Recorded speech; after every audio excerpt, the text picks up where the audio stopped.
Feel the real fear with us.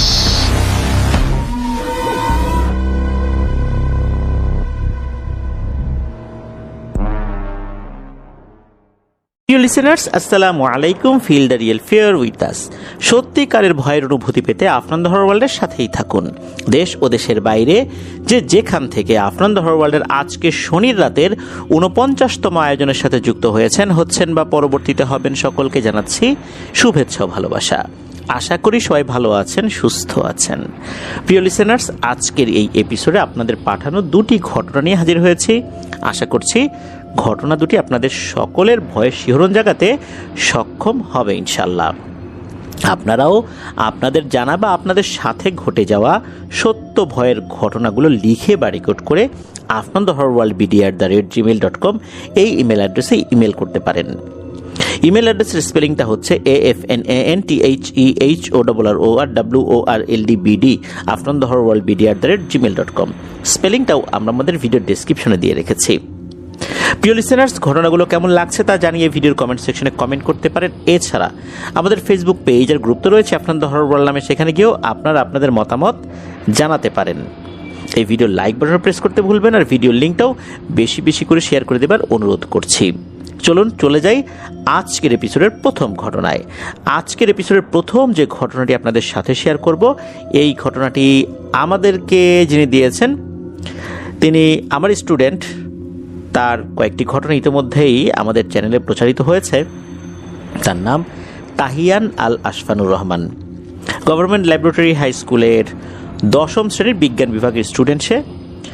গ্রামের বাড়ি নাটোর জেলার গুরুদাসপুর উপজেলার কর্মকার পাড়ায়, আর ঢাকার ধানমন্ডি শিকদার মেডিকেল অ্যাপার্টমেন্টে তার বাসা।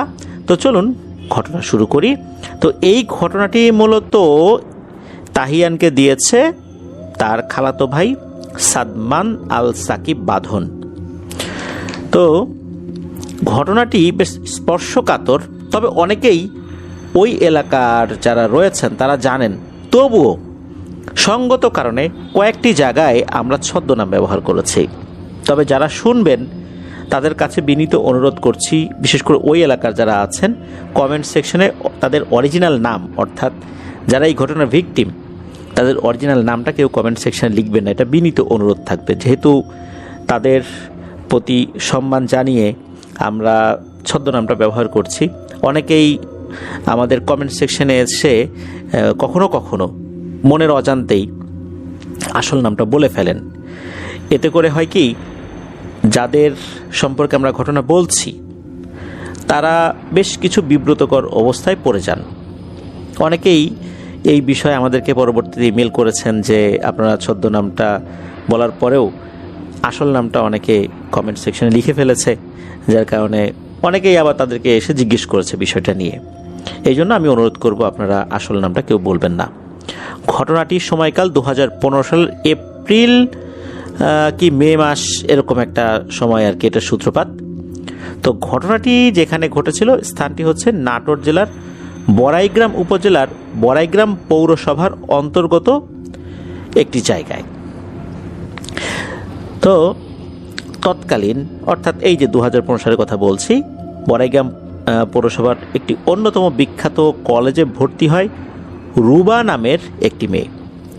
মেয়েটি ছিল সুন্দরী, মেধাবী। মেয়েটার আচার আচরণও ছিল বেশ নম্র, ভদ্র, মার্জিত।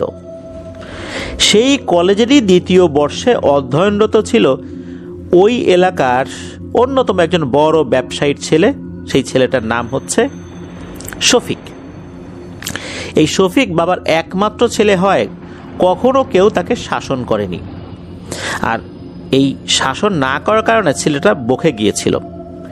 নেশা করা, জুয়া খেলা, বাবার কাছ থেকে টাকা পয়সা নিয়ে মদ, সিগারেট, জুয়া, এগুলোর পিছনেই তার দীর্ঘ একটা সময় চলে যেত। এছাড়া রাস্তাঘাটে মেয়েদের উত্ত্যক্ত করা অর্থাৎ ইভটিজিং করাটা ছিল তার নিত্যদিনের অভ্যাস। কোনো একদিন কলেজ থেকে ফেরার পথে এই শফিকের কুনজর পড়ে যায় এই রুবার উপরে। প্রথম দেখাতেই রুবাকে সে পছন্দ করে ফেলে। রুবা অবশ্যই পছন্দ করার মতো মেয়েই ছিল। এরপর থেকেই রুবার চলার পথে শফিক তাকে বিভিন্নভাবে উত্ত্যক্ত করতে থাকে। এতে করে একটা সুবিধা হয়েছিল অন্যান্য মেয়েদের, এই শফিক রুটিন করে অন্যান্য মেয়েদেরকে বিরক্ত করত। কোন মেয়ে কখন কোচিং থেকে ফেরে, কোন মেয়ে কখন স্কুলে যায়, কে কখন বাইরে টিউশনি করতে যায়, এগুলো তার একটা নখদর্পণে ছিল। ওই টাইমলি রুটিন করে করে সে ওই মেয়েদেরকে উত্ত্যক্ত করতে যেত। তো রুবাকে উত্ত্যক্ত করতে গিয়ে অন্য মেয়েদেরকে আর উত্ত্যক্ত করার সময় পেত না। এই অর্থে ওই মেয়েগুলো আবার একটু রিলিফ পেয়েছিল। কিন্তু বিপদে পড়ে যায় এই রুবা, ক্রমাগত তাকে উত্ত্যক্ত করতেই থাকে। রুবা এক পর্যায়ে আর সহ্য করতে না পেরে ব্যাপারটা পরিবারকে জানায়। রুবার বাবা শফিকের বাবার সঙ্গে কথা বলেও কোনো একটা সুরাহা পান না। তাই তিনি সিদ্ধান্ত নেন তিনি আইনের সহায়তা নেবেন। কিন্তু রুবার মা তাকে এই কাজটি করতে নিষেধ করেন, কারণ শফিকের বাবা অনেক বড় একজন ব্যবসায়ী। শফিকের বিরুদ্ধে কিছু বলতে গেলে হিতে বিপরীত হতে পারে। এদিকে অনেকদিন ধরেই রুবাকে প্রেমের প্রস্তাব দিতে থাকে শফিক, কিন্তু প্রতিবারই রুবা শফিককে না করে দেয়। বিরক্ত হয়ে বা এক প্রকার বাধ্য হয়ে শফিক সিদ্ধান্ত নেয় যে এভাবে আর নয়, এমন কিছু করতে হবে যেন রুবা নিজেই শফিককে পছন্দ করে। ঘটনাটার শুরুটা এখান থেকেই মূলত আমরা বলতে পারি। শফিক এমন একটা ছেলে ছিল যে কোনো মেয়েই তাকে পছন্দ করত না, বরং ভয় পেত, ঘৃণা করত। এ কথা কিন্তু শফিক খুব ভালো করেই জানত। তাই সে সিদ্ধান্ত নিল যে সে রুবার উপর কালো জাদু করবে। এ চিন্তা থেকেই শফিক তান্ত্রিকের খোঁজ করতে থাকে। এক পর্যায়ে এই শফিকের এক বিশ্বস্ত চেলা, তার নাম হচ্ছে সাগর, এই সাগর শফিককে একজন তান্ত্রিকের খোঁজ দেয়। এই তান্ত্রিক ছিল তৎকালীন বড়াইগ্রাম পৌরসভার একজন অন্যতম বড় তান্ত্রিক, মানে ওই এলাকার প্রেক্ষাপটে।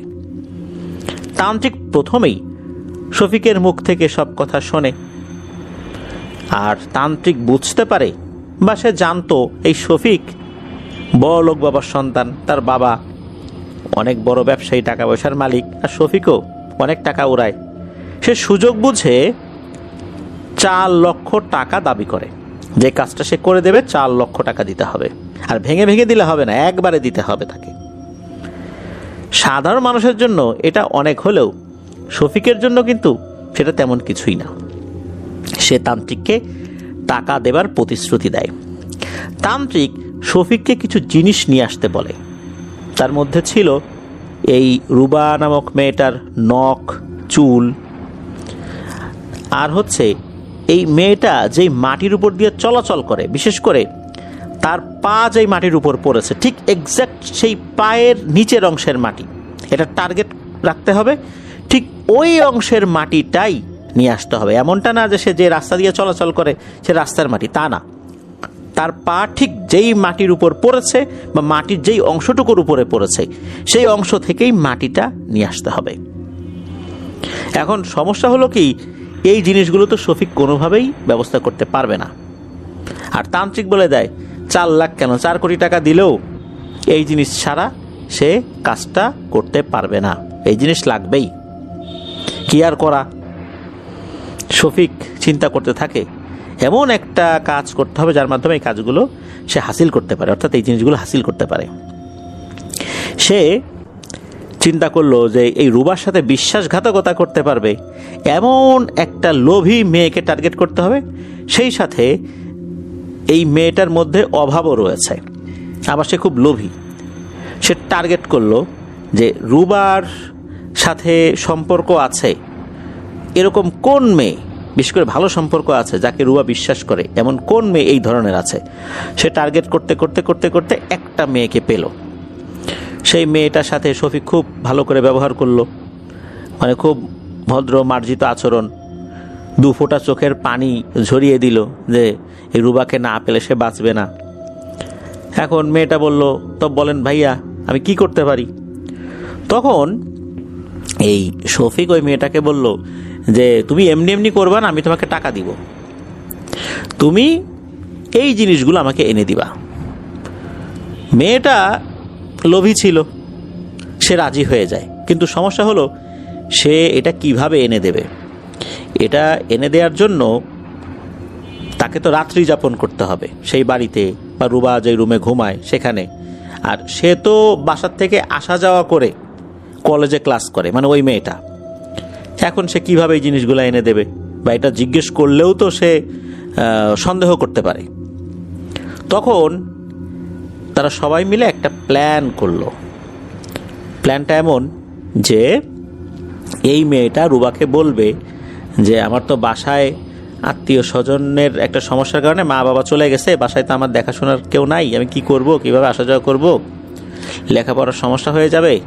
এই সপ্তাহখানেকের জন্য আমি শহর এলাকার কোনো একটা বাসায় থাকতে চাই, টাকা দিয়েই থাকবো। এই বিষয়গুলো রুবার সামনে সে বারবার আলোচনা করতেছে, যাহারে আমার কি হবে, আমি এখন এই কয়দিন কি করব, কোথায় থাকবো, আমি তো যেতেও পারতেছি না মা বাবার সাথে। এরকম কথাবার্তা যখন ক্রমাগত বলছে, আসলে সে রুবাকে ইচ্ছা করে শুনিয়েই বলছে। রুবা মেয়েটা ভালো ছিল, পরোপকারী ছিল, যাতে করে এই কথা শুনে তার মন গলে যায়। তখন রুবা বলে যে আচ্ছা তোর এত চিন্তা কিসের, তুই আমার বাড়িতে থাক, তারপর না হয় তোর মা বাবা আসলে তুই চলে যাস, সমস্যা নাই তো। সে আবার ভদ্রতা দেখে বলছে না না, এটা কিভাবে হয়, তোর বাড়িতে থাকবো, মানে এই যে ধানাই পানাই কথাবার্তা বলতে যেটা বোঝায় আর কি, মানে একটা মেকি ভদ্রতা, মেকি ভদ্র সাজা আর কি। রুবা তো আসলে এই ছলচাতুরিটা বুঝতে পারে নাই, সে সহজ সরল একটা মেয়ে, ভালো মেয়ে, সে বুঝতে পারে নাই। সে মেধাবী হলেও এই কূট বুদ্ধিগুলো তো সে বুঝতো না। তখন মেয়েটা বলে যে আমি টাকা দিয়েই খাবো, কোনো সমস্যা নাই। রুবা প্রথমে রাজি হয়ে যে না, তুই বান্ধবী মানুষ, থাকবি, এবার টাকা পয়সা কিসের। তারপর ওই মেয়েটা বলে যে না এটা হয় না, সে আবার কিছু যুক্তি দেখায় আর কি। একটা পর্যায়ে রুবা চিন্তা করে আসলে তো মেয়েটা খুব আত্মসম্মান বোধ সম্পন্ন, সে টাকা দিতে চাচ্ছে, ঠিক আছে, সে যদি এটা মনে করে, কারো আত্মসম্মানে তো আর আঘাত করা যায় না। তো রুবা তার মা বাবাকে বলে, তো মা বাবাও যথেষ্ট ভদ্র, নম্র, মার্জিত, পরোপকারী ছিলেন।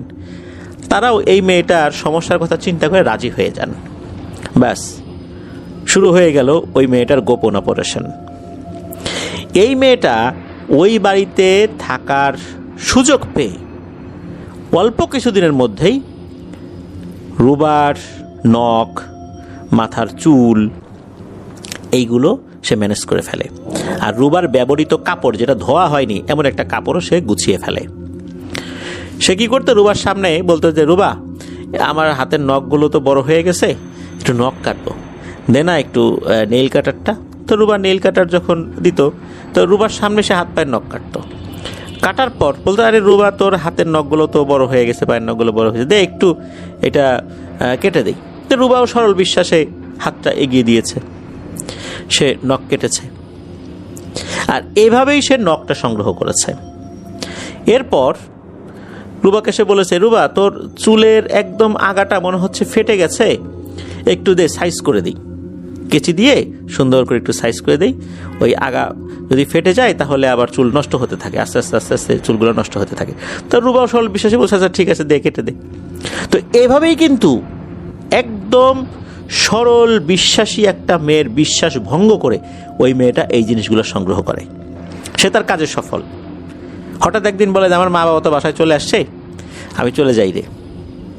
এরপর সে তার বাড়িতে চলে যায় আর তার সংগ্রহ করা জিনিসগুলো সে তুলে দেয় ওই শফিক নামক ছেলেটার কাছে। শফিকও তার কথা রাখে। সে এই লোভী মেয়েটাকে, এই বিশ্বাসঘাতক মেয়েটাকে 20,000 টাকা দিয়েছিল। 20,000 টাকা তার কাছে কিন্তু অনেক টাকা ছিল। যার কাছে 200-400 টাকাই অনেক টাকা, তার কাছে 20,000 টাকা, এক বান্ডিলের ভিতরে 20,000 টাকা, তার কাছে অনেক টাকা। সে হয়তো এত মানে 20,000 টাকা সে চোখেই একসাথে দেখে নেই, বা হাতেও কখনো নেই। তার কাছে তো 20,000 টাকা মানে অনেক টাকা হবেই। সে কিন্তু এই জিনিসটা নেয়, তার মিশনটাও সাকসেস করে। আর এবার শফিকের কাজ শুরু হয়ে যায়। শফিক সেই তান্ত্রিকের সাথে কথা বলে। যেদিন সবকিছু হাতে পায় দিনটা ছিল রবিবার। তান্ত্রিকের কাছে গিয়ে যখন বলে সবকিছু ম্যানেজ হয়ে গেছে, তখন তান্ত্রিক মঙ্গলবারের দিন রাত 12টার আগেই তার সাথে দেখা করতে বলে।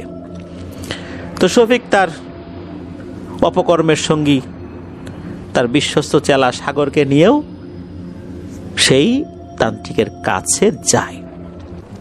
তান্ত্রিকের কথা মতো সবাই তো হাজির হয়েছে। মূলত যেহেতু সাগরের মাধ্যম দিয়েই তান্ত্রিকের সাথে শফিকের পরিচয়, তাই সাগরকে নিয়ে হাজির হয়েছে। তান্ত্রিকের ঘরে যখনই এই দুইজন প্রবেশ করেছে, সাথে সাথে মনে হলো বাইরে প্রচণ্ড ঝড় শুরু হয়েছে। যদিও বা ওই সিজনটা আসলে ঝড় হতো আর কি, যেই সময়টা আসলে আমাদের বাংলাদেশের প্রেক্ষাপটে এপ্রিল মাসের মাঝামাঝি থেকে তো কালবৈশাখী ঝড় শুরু হয়। আর ঘটনাটা এপ্রিলের শেষ দিকে, মের মধ্যবর্তী সময়, এরকম আর কি সময়টাতে। কিন্তু যেহেতু ঝড় হয়, তাই প্রথম দিকে ভেবেছিল এটা স্বাভাবিক ঝড়। এমন ঝড় শুরু হয়েছে মনে হচ্ছে ঘর বাড়ি একদম ভেঙে চলে যাবে, তান্ত্রিকের ঘর বাড়ি ভেঙে যাবে। তবে তান্ত্রিকের মধ্যে কোনো ধরনের ভ্রুক্ষেপ দেখা গেল না যে এরকম ঝড় হচ্ছে, সে যে একটু চিন্তিত হবে যে ঘর বাড়ি ভেঙে যায়। তান্ত্রিকের মধ্যে কোনো ধরনের কোনো উদ্বিগ্নতা লক্ষ্য করা গেল না। যাই হোক, তান্ত্রিক শফিককে একটি ছোট তেলের বা অন্য কোনো কিছুর একটা শিশি ধরিয়ে দিল। বলল যে শফিক, তুমি এই শিশিটা নিবা, এটা নিয়ে আমার বাসার কাছাকাছি একটা শ্মশান আছে আর কবরস্থান আছে, এই দুটা জায়গায় যাবা। দুটা জায়গায় যাবার পর তুমি কোনো একটা জায়গায় তেলটা ঢেলে দিবা, অর্ধেক ঢেলে দিবা শ্মশানে।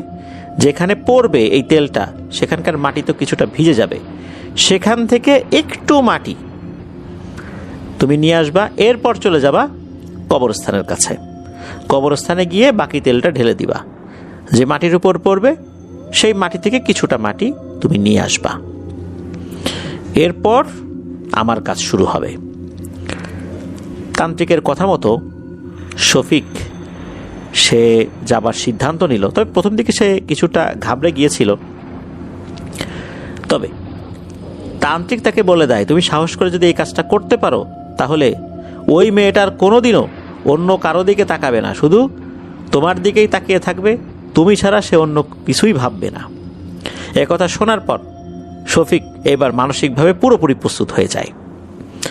তান্ত্রিক ওই শিশির ভিতরে থাকা তেল বা অন্য কোনো কিছু যেটা ছিল, তরল জাতীয় একটা জিনিস ছিল, ওইটাতে কিছু একটা পরে ফু দিয়ে দেয়।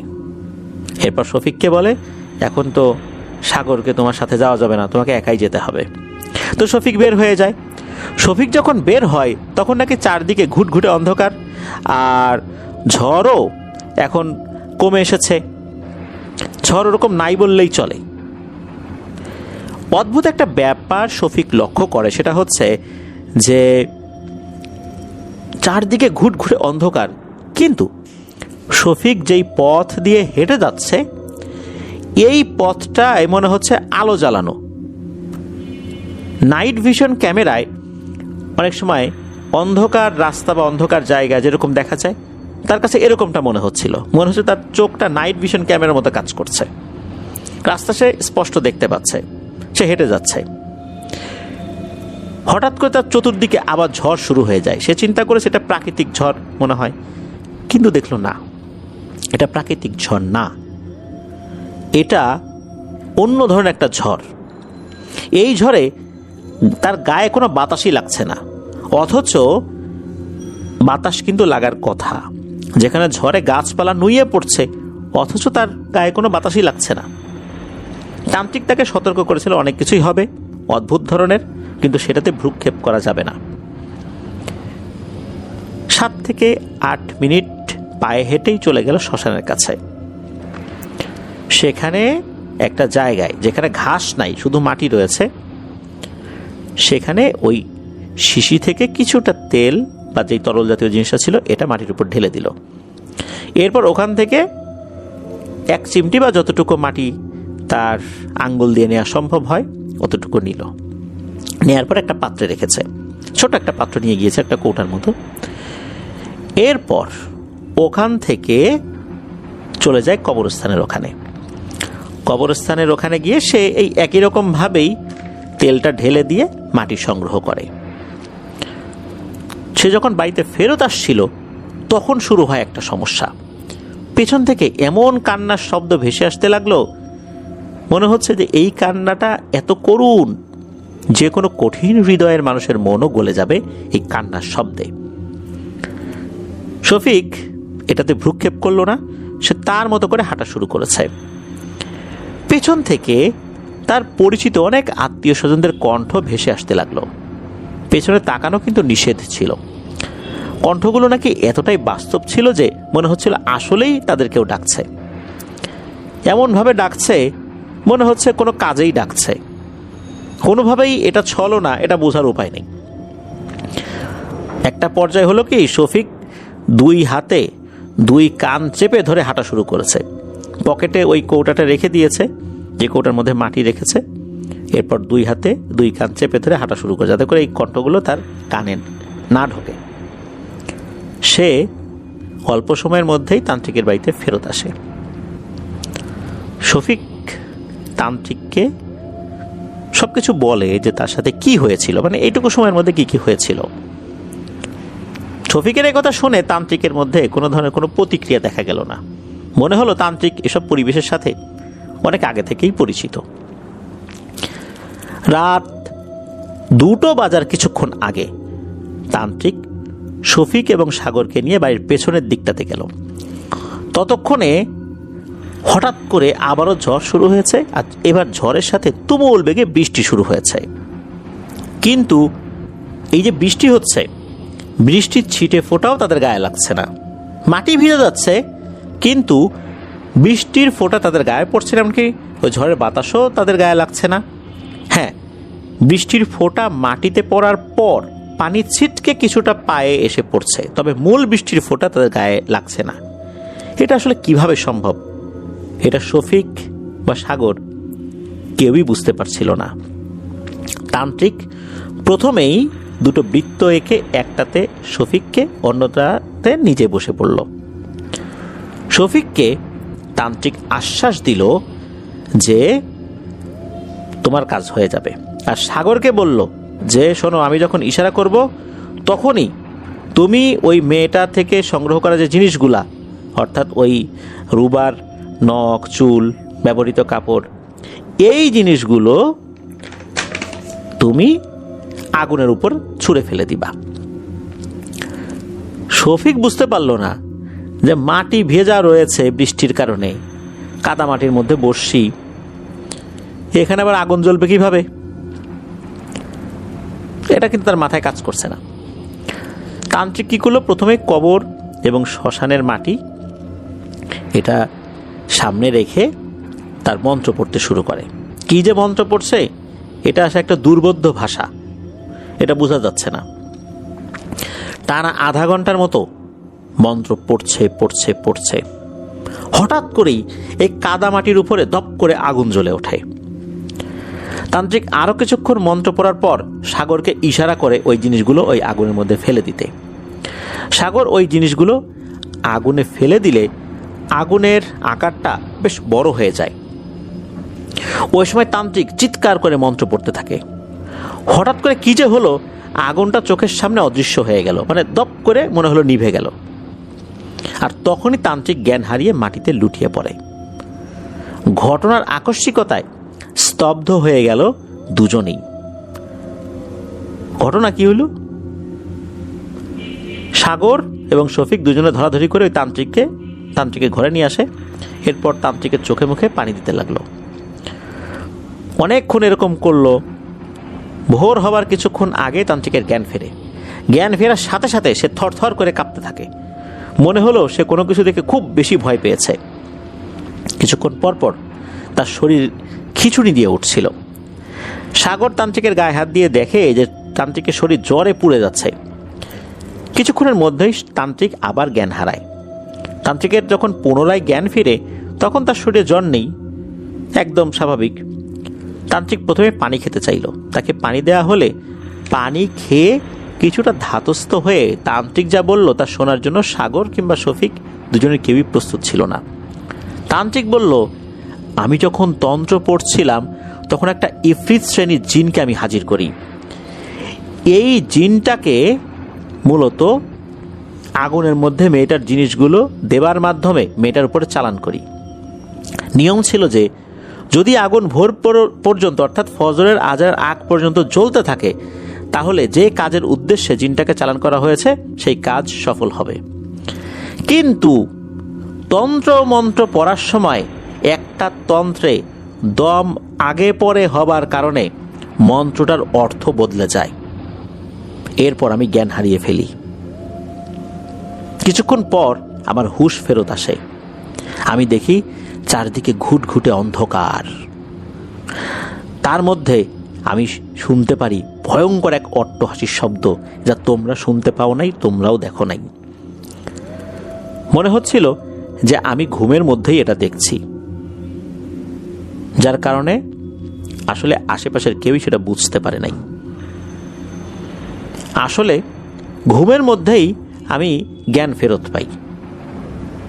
আমি দেখতে পাই যে এই শব্দের উৎস আমি খুঁজতে খুঁজতে আমি একটা জায়গায় দেখি যে ভয়ঙ্কর বিশাল একটা অবয়ব, যার পা থেকে কোমর আকাশে গিয়ে ঠেকেছে, তার উপর আর কিছু আমি দেখতে পাচ্ছি না। ওই অবয়বটা ভয়ঙ্কর কণ্ঠে আমাকে বলে, আমার বলি আমি পেয়ে গেছি।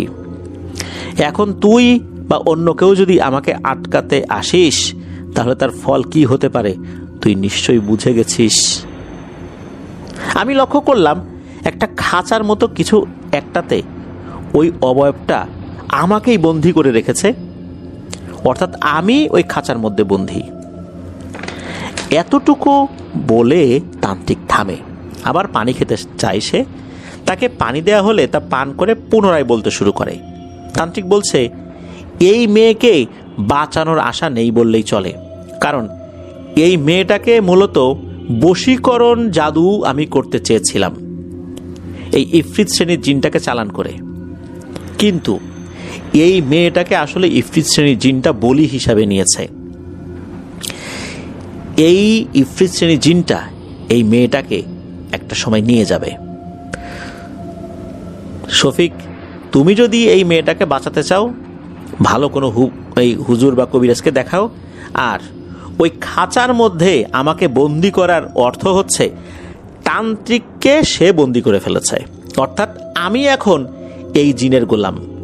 এতদিন আমি এই জিনটাকে চালাইতাম, এই জিনটাকে হাজির করতাম নির্দিষ্ট নিয়মে, তাকে দিয়ে কাজ করিয়েছি, কিন্তু এখন সে আমাকে দিয়ে কাজ করাবে। আমার এই তন্ত্রে মন্ত্রে ভুল হওয়ার কারণে বিশেষ একটা মুহূর্তে আমি তন্ত্রে মন্ত্রে ভুল করেছি, তাই এই জিনটা মুক্তি পেয়ে গেছে আর আমাকে বন্দি করে ফেলেছে। এখন আমি আর কিছুই করতে পারবো না। তোমরা তোমাদের মতো আগাও, আমার বাপু আর টাকা পয়সা লাগবে না। আমি এখন আমার নিজের জীবন নিয়ে চিন্তা করতেছি। তোমরা ওই মেয়েটার জন্য যদি ভালো কিছু করতে চাও করো, আর কিন্তু কোনো উপায় নেই। এই কথা শোনার পর এই শফিক তো মারাত্মক রেগে যায়, বলে, ধুর বেটা, তোর কাছে আসলাম কি জন্য, তুই কি কাজটা করলি? তোর কাছে কি আমরা এই জন্য আসছিলাম? তোর কাছে একটা সমস্যার সমাধান চাইতে আসছিলাম, তুই সমস্যাটাকে আরো জটিল করেছিস। এই কাজটা কেন করলি? তান্ত্রিক বলে, আমি তো বাপু বুঝতে পারি নাই, আমি তো বুঝি নাই এরকম হবে। কোন তন্ত্রে মন্ত্রে কোন দম দিতে হবে এটা তো আমার জানা, কিন্তু ভুল তো হইতেই পারে।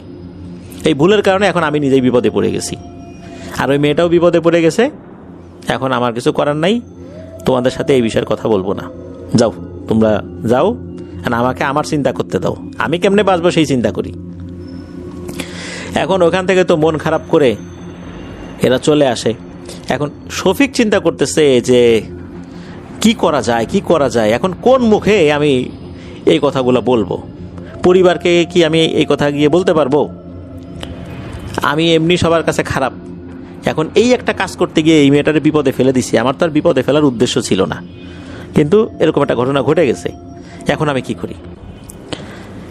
এদিকে এই শফিক চিন্তা করছে যে কিভাবে কি করা যায়।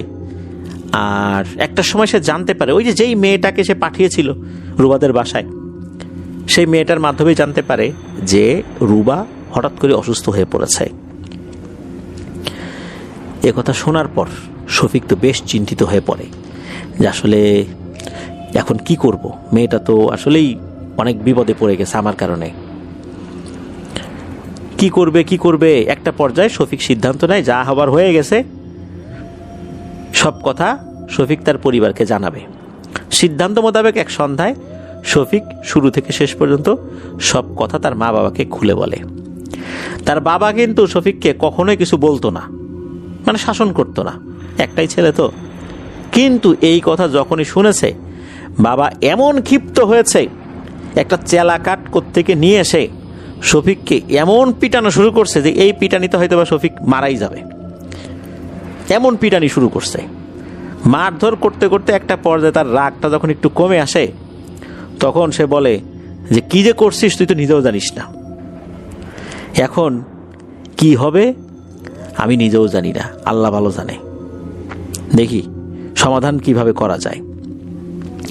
ওই রাত্রেই শফিকের বাবা শফিককে নিয়ে শফিকের মাকে সাথে নিয়ে রুবাদের বাড়িতে যায়। রুবার মা বাবাকে সব কথা জানায় যে শফিক কি অপকর্ম করেছে। রুবার মা তো হাউমাউ করে কাঁদতে লাগে এই কথা শোনার পর। রুবাকে তখন চিকিৎসার জন্য কোনো এক আত্মীয়র বাড়িতে পাঠানো হয়েছিল, যে তার যে অসুস্থতা কোনো একটা জায়গায় একজন হুজুরের কাছে পাঠানো হয়েছিল সেই আত্মীয় বাড়িতে, যাতে করে এইটার একটা সমাধান আসে। তারাও কিন্তু এই কয়েকদিনের মধ্যে ডাক্তার দেখিয়েছে, ডাক্তার কোনো কিছু ধরতে পারে নাই। তখন তারা চিন্তা করেছে কোনো হুজুর কবিরাজকে দিয়ে একটু ঝাড়ফুঁক করাই, এই চিন্তা করে তাকে একটা জায়গায় পাঠিয়েছে। ওই সময় শফিকের মা বাবা উপস্থিত এখানে থাকলেও রুবার বাবা উপস্থিত ছিল না, সে তার মেয়েকে নিয়ে গিয়েছিল একটা জায়গায়। কি আর করা, অবশেষে দু পরিবার সিদ্ধান্ত নিল যে ভালো কোনো হুজুরকে দিয়ে সমস্যার সমাধান করতে হবে, আর তার চিকিৎসা আসা যাওয়া যত খরচ আছে, যত টাইপের খরচ আছে, সব ব্যয় এই শফিকের বাবা বহন করবেন। রুবাকে কিন্তু বড়াইগ্রাম উপজেলার অনেক ভালো হুজুর কবিরাজকে দেখানো হয়েছে, যারাই দেখেছে সবাই বলেছে তারা এই কাজ করতে পারবে না। এর উপর এমন একটা অশুভ বিষয়ে কাজ করছে যেটা কাটানো তাদের পক্ষে সম্ভব না। এখন এই সমস্যার সমাধান তাহলে কি করবে? মেয়েটা তো দিনকে দিন আরো অসুস্থ হয়ে পড়ছে। আত্মীয় স্বজনের মাধ্যমে একটা আলেমের খোঁজ পান রুবার পরিবার। রুবাকে গাড়ি দিয়ে সেখানে নিয়ে যাওয়া হয়, গাড়ি ভাড়া করে। সেই খরচটাও এই শফিকের বাবাই দিয়েছিলেন। তো ওখানে নিয়ে যাওয়ার পর সেই আলেম ওই সময় বাড়িতেই ছিলেন, যেহেতু তারা অনেক দূর থেকে এসেছিলেন তাই তাদেরকে বিশ্রাম করার জন্য জায়গা করে দেয়া হয়। তো বিশ্রাম নেওয়ার পর ওই আলেম সবাইকে ডাকেন। আলেম প্রথমেই দোয়া দুরুদ পড়ে রুবার মাথায় ফু দিয়ে দেন আর জিন হাজিরের প্রক্রিয়া শুরু করেন। রুবাকে যতগুলো হুজুরের কাছে নিয়ে যাওয়া হয়েছিল সবাই কিন্তু জিন হাজিরের প্রক্রিয়া করেছেন, কিন্তু কেউই জিনকে হাজির করতে পারেন নাই। কিন্তু এবার হলো ব্যতিক্রম। মিনিট খানেকের মধ্যেই এই জিনটা রুবার মায়ের শরীরে হাজির হয়। মূলত রুবা খুব দুর্বল ছিল, যার কারণে রুবার শরীরে হাজির করা সম্ভব ছিল না, আর রুবার মায়ের শরীরের উপরে হাজির করেছিলেন ওই হুজুর। জিনটা হাজির হয়েই নাকি খুব সুন্দর করে মিষ্টি একটা সালাম দেয় হুজুরকে। হুজুর সালামের উত্তর নিয়ে বলে, এই মেয়েটাকে কেন কষ্ট দিচ্ছ? জিনটা উত্তর জানায়, হুজুর আমি আপনাকে সম্মান করি, এজন্য হাজির হয়েছি, না হলে কারো সাধ্য নেই আমাকে হাজির করার। এই মেয়ের উপর আমাকে চালান করে দেবার চেষ্টা হয়েছিল ঠিকই, কিন্তু এখানে তন্ত্রে একটা ভুল করার কারণে আমি মুক্তি পেয়ে গেছি, আর ওই তান্ত্রিককে আমার গোলাম বানায় ফেলছি। যেই পদ্ধতিতে এই কাজটা করা হয়েছে সেটা বশীকরণ জাদু হলেও যেখানে ভুল হয়ে গেছে, এই ভুলের কারণে এই মেয়েটা আমার বলি হয়ে গেছে। আর এই মেয়েটাকে আমি নিয়ে যাওয়ার আগে আমার একটা কাজ আমি করব, সেটা হচ্ছে যে এই মেয়েটার ঔরসে আমার একটা সন্তান হবে। এইটা আমাদের একটা পদ্ধতি, যেই পদ্ধতিতে আমাকে হাজির করা হয়েছিল এই পদ্ধতির একটা সিস্টেম হচ্ছে এইটা, যেহেতু আমাকে ওর উপর চালান করতে গিয়ে ওই মেয়েটাই আমার জন্য বলি হিসাবে সামনে চলে এসেছে, আর আমাকে যদি এইভাবে কেউ বলি হিসাবে সামনে নিয়ে আসে, কাউকে বলি হিসাবে দেওয়া হয়, বিশেষ করে কোনো মেয়েকে, তাহলে সেই মেয়েটাকে মেরে ফেলার আগে আমার কিছু পদ্ধতি আছে, সেই পদ্ধতি আমি প্রয়োগ করব, একে আমি নিয়ে যাব। একথা শোনার পর হুজুর বলে, আচ্ছা ঠিক আছে, তোমার প্রথম পদ্ধতিটা আমি বুঝতে পারলাম, এরপর কি মেয়েটাকে ছেড়ে দেয়া যায় না? তখন ওই জিনটা বলে যে, ও হুজুর, তুমি যদি বিন্দু মাত্র বাধা সৃষ্টি করতে আসো, তাহলে তুমি কবরে যাওয়ার জন্য প্রস্তুতি নাও, আর আমাকে যদি বন্দি করার কথা চিন্তা করো, তাহলে মনে রেখো, এই পৃথিবীতে আমাকে বন্দি করার ক্ষমতা কারো নেই, কোনো কিছুতে আমাকে বন্দি করা যাবেও না। তবে হ্যাঁ, একটা কাজ করা যেতে পারে, আমাকে মেরে ফেলা যেতে পারে। যদি আমাকে মেরে ফেলতে পারো তাহলে সেই হিসাবটা আলাদা, কিন্তু বন্দি করার চেষ্টা করো না।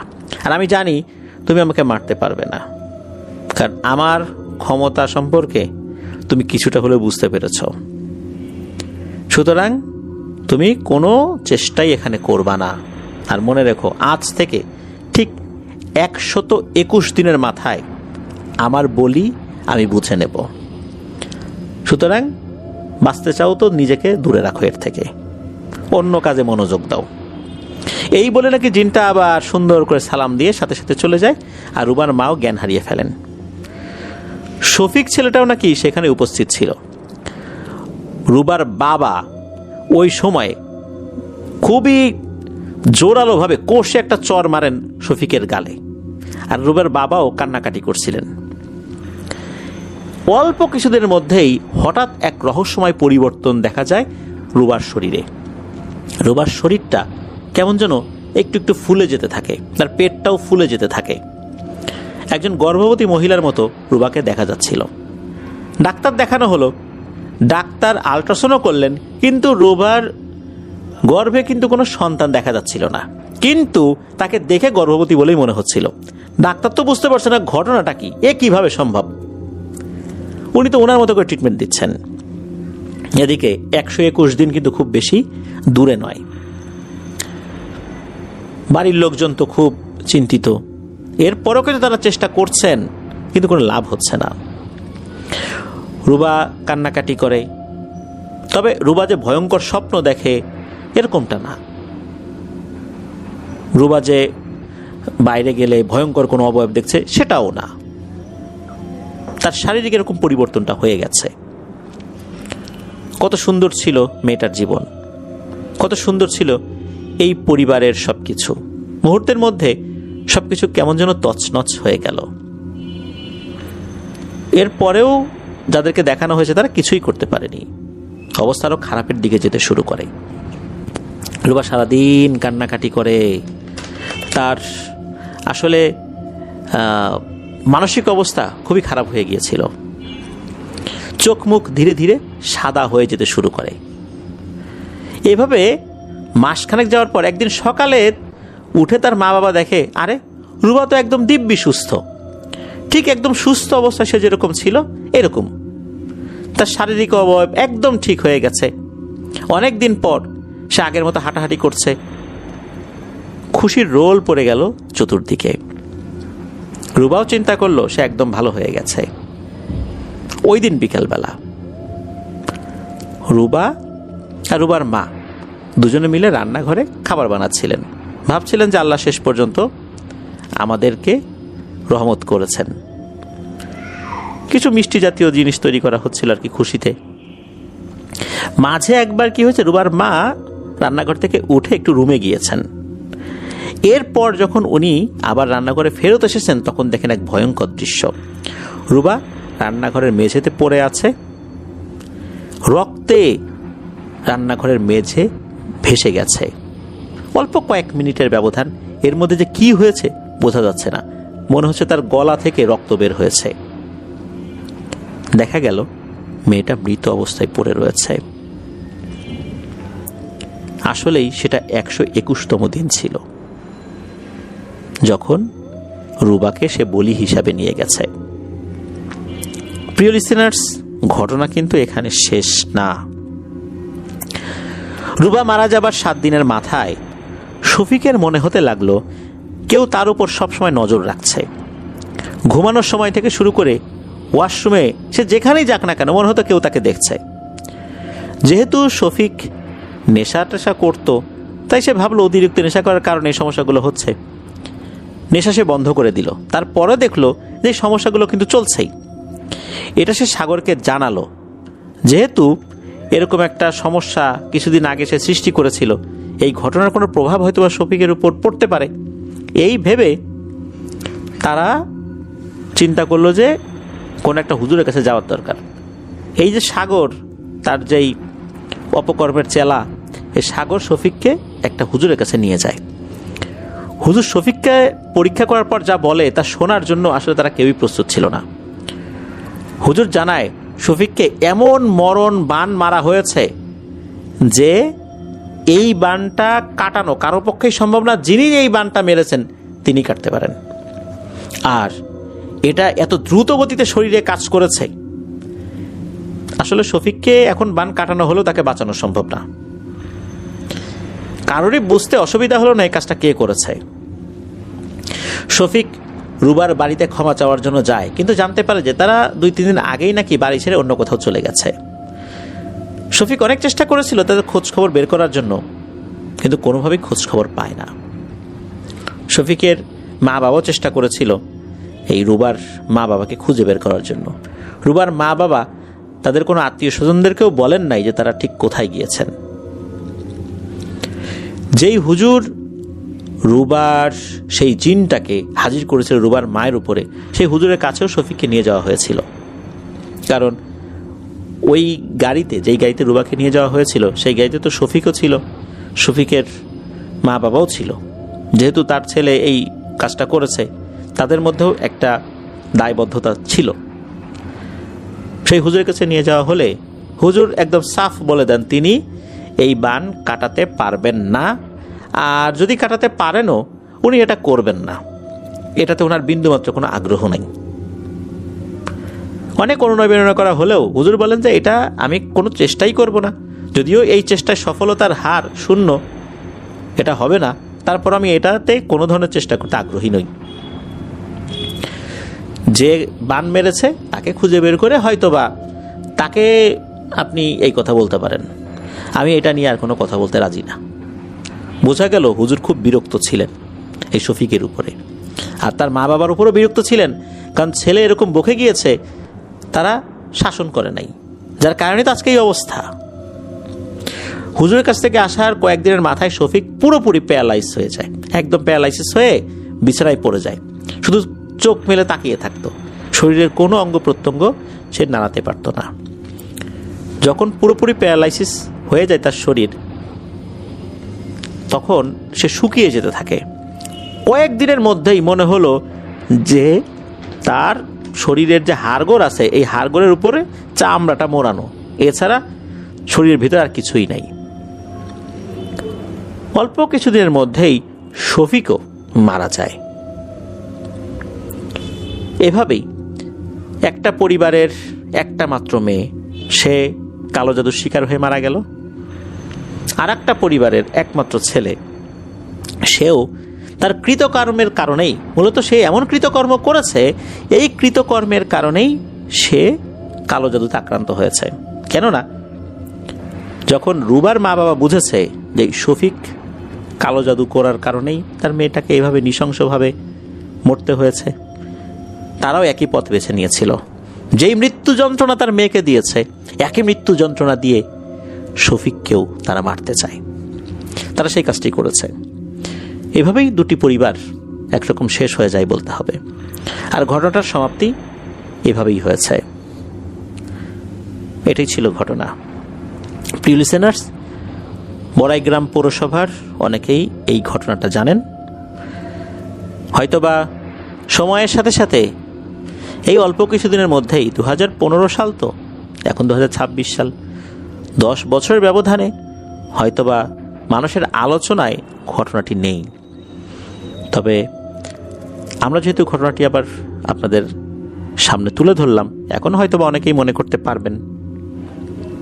প্রিয় লিসেনার্স, কালো জাদুর পরিণাম কখনোই ভালো হয় না। এটা মারাত্মক প্রভাব বিস্তার করে যিনি করবেন তার উপরও, আর যার উপর করা হবে তার উপরেও। এটার ফলাফল কখনোই ভালো হবে না। না বুঝে অনেকেই করে ফেলেন। যখন এই বুস্টটা আল্লাহ তাআলা দিবেন, বা আমাদের এই মেসেজটা যখনই আমাদের লিসেনারদের মাধ্যমে আমরা কারো কাছে পৌঁছাতে পারবো, সকলের কাছে বিনীত অনুরোধ থাকবে তওবা ইস্তিগফার করে নিতে হবে, যে আল্লাহ তাআলা যেন আমাদেরকে ক্ষমা করেন, আর এই ধরনের কাজে যেন কখনোই আমরা আর নিজেদেরকে না জড়াই। কাউকে সহযোগিতাও করব না। সহযোগিতা করলেও কিন্তু বিপদ হবে, ভয়ঙ্কর গুনাহ হবে। আমরা চিন্তা করতে পারি যে সে করবে, আমার কি, কিন্তু আমার সহযোগিতাই তো কাজটা হলো, আমিও গুনাহের শিকার হব। এই অভিশাপ আমাদের উপরও লাগবে, আল্লাহ তাআলার গজবের শিকার আমরাও হব। এই জন্য আমরা সতর্ক থাকব, মানুষদেরকে সতর্ক করব। আল্লাহ আমাদেরকে বুঝার তৌফিক দান করুন। প্রিয় লিসেনার্স, চলুন চলে যাব আমাদের এবারের এপিসোডের দ্বিতীয় এবং শেষ ঘটনায়।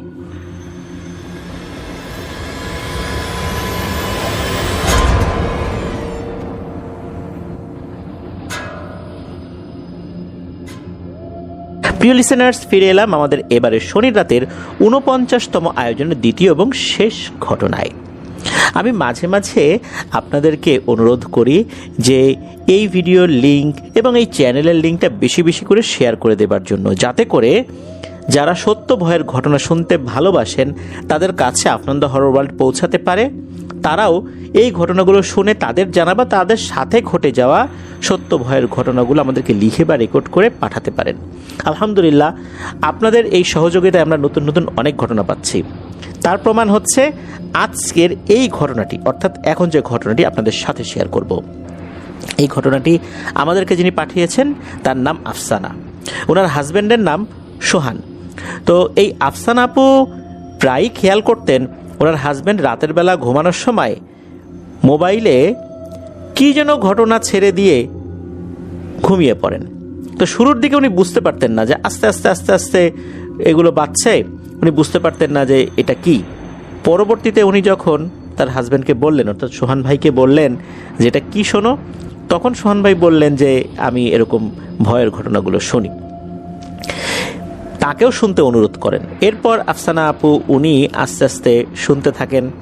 বিশেষ করে বেশ কিছু ঘটনার কথা উনি উল্লেখ করেছেন, উনি রেকর্ড করে ঘটনাটি পাঠিয়েছেন। ওনার যেই ঘটনাটা, উনি অতল পানির বিভীষিকা, নাহুদ ফেদালা সহ বেশ কিছু ঘটনার নাম বলেছেন, যে ঘটনাগুলো শুনে ওনার কাছে খুবই ভয়ও লেগেছে, ভালোও লেগেছে। এরপর ওনার হাজব্যান্ডের অনুপ্রেরণাতেই উনি মূলত ওনার ছোট খালা, যার নাম হচ্ছে ঝুমুর, এই ঝুমুর খালার সাথে ঘটে যাওয়া রহস্যময় এবং রোমহর্ষক একটি ঘটনা আমাদেরকে পাঠান। প্রিয় লিসেনার্স, এভাবেই কিন্তু আমরা নতুন নতুন অনেকের কাছ থেকে ঘটনা পাচ্ছি। জাযাকাল্লাহু খাইরান, আপনাদেরকে অসংখ্য ধন্যবাদ। আল্লাহ তাআলার কাছে আমি শুকরিয়া আদায় করছি যে আল্লাহ সুবহানাহু ওয়া তাআলার রহমত আছে বলেই আমরা এতটুকু পথ আসতে পেরেছি, আর অনেকটা পথ আমরা ইনশাল্লাহ একসাথে পার দিতে চাই। চলুন ঘটনায় চলে যাব। আফসানা আপুর বাসা নারায়ণগঞ্জ জেলার মদনপুর এলাকায়। ওখানে ওনার শ্বশুর বাড়ি এখন এই মদনপুর এলাকাতেই রয়েছেন, তবে ওনার বাবার বাড়ি এই নারায়ণগঞ্জের চিটাগাং রোডে, যেখানে এই ঝুমুর খালারও বাড়ি। ঘটনার সময়কাল 1990 কি 91 সাল, যখন ঘটনাটির সূত্রপাত। তো ওনাদের বাড়ি, অর্থাৎ এই যে ঝুমুর খালার যেই নানা বাড়ি, এই বাড়িটা পিরোজপুর জেলার একটা গ্রামে, একদম প্রত্যন্ত গ্রামে। তো এই যে ঝুমুর খালা আর এই যে আফসানা আপুর যিনি মা, তো ওনাদের মা অর্থাৎ এই আফসানা আপুর নানি, ওনার সন্তান ছিল 5 ছেলে মেয়ে। এই 5 ছেলে মেয়ের মধ্যে ঝুমুর খালা সবার ছোট, আর এই আফসানা আপুর মা হচ্ছেন মেজো বোন আর কি, ভাই বোনদের মধ্যে। ঝুমুর খালার খুব ছোট বয়সেই ঝুমুর খালার নানি অর্থাৎ ঝুমুর খালার মা মারা যান। এত ছোট বাচ্চা কে দেখাশোনা করবে? ভাই বোনেরাই তাকে বড় করতে থাকেন। একদম ছোটবেলায় মা হারিয়েছেন, ভাই বোনের আদরেই উনি বড় হয়েছেন। ভাই বোনদের চোখের মণি এই ঝুমুর খালা, সব সময় চোখে চোখে রাখেন। আর খুব আহ্লাদে ছিলেন উনি। আহ্লাদে হওয়ার কারণে কেউ তাকে কিছু বলতে পারতো না। ধমক দিলেই গাল ফুলিয়ে বসে কান্না করতেন, মুখ ভার করে বসে থাকতেন। মা মরা মেয়ে, তাকে কিছুই বলতে পারতেন না কেউ, সবাই আদর করতেন। ঝুমুর খালার বাবা অর্থাৎ এই আফসানা আপুর নানা যিনি, উনিও তো তার এই ছোট মেয়েকে খুবই ভালোবাসতেন। এভাবে আদর আহ্লাদে বড় হচ্ছিলেন উনি। শাসন ছাড়া বড় হলে যেটা হয়, খুব দুরন্ত হয়ে যায় সবাই। উনিও দারুণ দুরন্ত হয়ে বড় হয়ে যাচ্ছিলেন আর কি। সব সময় দৌড়ঝাঁপ করতেন, দৌড়াদৌড়ি করতেন। মানে কখনোই ওনাকে বাসার মধ্যে শান্তভাবে বসে থাকতে দেখা যেত না। ছোটাছুটি করা, দৌড়ঝাঁপ করা, এ গ্রাম থেকে ও গ্রামে বেড়ানো, গাছে ওঠা, পুকুরে ঝাঁপ দেয়া, এই কাজগুলো না করলে ওনার পেটের ভাত হজমই হতে চাইতো না। উনি এই গ্রাম থেকে ও গ্রাম দৌড়াদৌড়ি করতেন। এদিকে হয় কি, এই যে ঝুমুর খালার যেই নানা বাড়ি অর্থাৎ আফসানা আপুর নানা বাড়ি, সেটা না, ঝুমুর খালার যেই নানা বাড়ি, এই ঝুমুর খালার নানা বাড়ি কিন্তু পাশের গ্রামই ছিল। উনি কি করতেন, দৌড়ে সেই নানার বাড়িতে চলে যেতেন। সেখানে অনেকক্ষণ থাকতেন, আবার চলে আসতেন। যখনই দেখা যেত যে ঝুমুর খালাকে কোথাও খুঁজে পাওয়া যাচ্ছে না, সবাই ধরে নিতেন যে সে তার নানা বাড়িতে গেছে। নানা নানিও তাকে খুব ভালোবাসতেন। এভাবে উনি বড় হচ্ছিলেন। দেখতে দেখতে ওনার বয়স প্রায় 11-12 বছর হয়ে যায়। আর এই সময়টাই হচ্ছে 1990 কি 91 সাল। উনি যেই পথ দিয়ে নানা বাড়িতে যেতেন, ওই পথের দুই পাশে হিন্দু এলাকা ছিল। ওখানে অনেক হিন্দু সম্প্রদায়ের লোকজন বসবাস করতেন, আশেপাশে ঝোপ জঙ্গলও ছিল।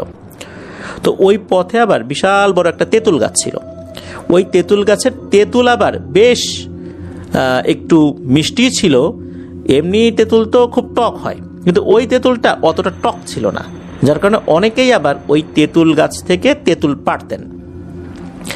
ঝুমুর খালা একদিন বিকেলবেলা কি মনে করে নানা বাড়ির দিকে দৌড় দিয়েছেন। যেতে যেতে ওনার চোখ পড়েছে ওই তেঁতুল গাছের একটা ডালে। উনি দেখতে পান বেশ বড়সড় এক থোপা এই তেঁতুল ধরে রয়েছে। আমরা যখন তেঁতুল গাছের দিকে তাকাই তখন আমরা দেখতে পাই কিছু কিছু তেঁতুল কিন্তু ঝোপার মতো হয়ে থাকে। অনেকে থোপা বলে, কেউ ঝোপা বলে। তো এরকম এক ঝোপা এই তেঁতুল উনি দেখতে পান। যেই তেঁতুলগুলো বেশ বড় বড় ছিল, উনি দেখেই বুঝতে পারেন এগুলো পেকে গেছে। তখন কিন্তু তেঁতুলগুলো পেকে যাওয়ারই সিজন ছিল। অনেকেই তেঁতুল গাছ থেকে তেঁতুল পেরে ফেলেছে, কারণ ওই তেঁতুল গাছের তেঁতুলগুলো তো অনেক ভালো ছিল। তেঁতুল গাছটা বড় হলেও কোনো ডালেই তেঁতুল আসলে দেখা যেত না। বড় বড় চিকন বাঁশগুলো নিয়ে এসে ওই গাছের বিভিন্ন ডালের যেখানেই আসলে দেখা যেত তেঁতুল, লোকজন পেরে ফেলতো। তো উনি যখনই এই তেঁতুলটা দেখেছেন তখনই তো ওনার মনের মধ্যে লোভ জেগে গেছে, যারে এইখানে এতগুলো তেঁতুল, এটা না পেরে তো যাওয়া যাবে না, নিশ্চয়ই কারো নজরে পড়েনি, এই জন্য এটা রয়ে গেছে। নজরে পড়লে তো এত নিচে এই তেঁতুল থাকার কথা না। উনি তো গাছে উঠতে বেশ পটু। সুপারি গাছ, নারকেল গাছ, তেঁতুল গাছ, আম গাছ, জাম গাছ, সব গাছে উঠতেই উনি ছোটবেলা থেকেই পারদর্শী হয়ে গিয়েছিলেন। উঠে পড়লেন তেঁতুল গাছে। তেঁতুল গাছে উঠে পড়ার পর উনি এই তেঁতুল পাড়ছেন বলতে ওখানেই বসে বসে কিছু খাচ্ছেন আর কি। এর মধ্যে উনি হঠাৎ করেই ডাল থেকে পড়ে যান। ডালটা খুব বেশি উঁচু ছিল না। উনি পড়ে গিয়েই সেন্স হারান। উনি যখন জ্ঞান ফেরে তখন উনি দেখতে পান যে উনি বাড়িতেই আছেন। এই ঝুমুর খালারই এক চাচাতো ভাই, তার নাম হচ্ছে মিলন। এই মিলন আবার এই সন্ধ্যার আগ দিয়ে এই পথ দিয়ে যাচ্ছিল। তাকে তেঁতুল গাছের নিচে কে যেন পড়ে আছে। তো এগিয়ে গিয়ে দেখে যে আরে এ তো ঝুমুর। সে আবার কাঁধে করে বাড়িতে দিয়ে যায় যে এই তেঁতুল গাছের নিচে সে পড়েছিল। এরপর যখন তার জ্ঞান ফেরে বেশ রাতের বেলাতেই, জ্ঞান ফেরার পরপরই তার মধ্যে অস্বাভাবিক আচরণ লক্ষ্য করা যায়। কেমন যেন চুল এলোমেলো করে বসে আছে, চোখগুলো উপরের দিকে দিয়ে কেমন করে যেন উপরের দিকে তাকিয়ে আছে। যেই মেয়েটা এত চঞ্চল, হাসি খুশি, সেজন্য কেমন গম্ভীর হয়ে আছে। এটা দেখার পর বাড়ির সবাই বেশ স্তম্ভিতই হয়। আর তেঁতুল গাছ থেকে পড়ে গিয়ে উনি যে খুব বেশি ব্যথা পেয়েছেন বা শরীরের কোথাও ভেঙে গিয়েছে, বিষয়টা এরকম না। এদিকে ঝুমুর খালার এরকম গম্ভীরতা দেখে খবর পাঠানো হয় তার নানার বাড়িতে, নানার কাছে, মানে ঝুমুর খালার নানার কথা বলছি আর কি। তো তার কাছে যখন খবর পাঠানো হয় তখন মোটামুটি রাত 11টা সাড়ে 11টা বাজে। তো ওই প্রত্যন্ত এলাকাগুলোতে, নদী অঞ্চলে এত রাত মানে হচ্ছে অনেক রাত। তখন তো ওইদিকে এভাবে ইলেকট্রিসিটিও পৌঁছায় নাই, সন্ধ্যার পরপরই মানুষ ঘুমিয়ে পড়ে। তো তাকে খবর পাঠানো হয়, উনিও আসেন। উনি টুকটাক ঝাড়ফুঁক জানতেন, মানে একদম সাধারণ ঝাড়ফুঁক আর কি, এগুলো উনি জানতেন। তো উনি দেখেই বুঝতে পারেন কোনো সমস্যা আছে।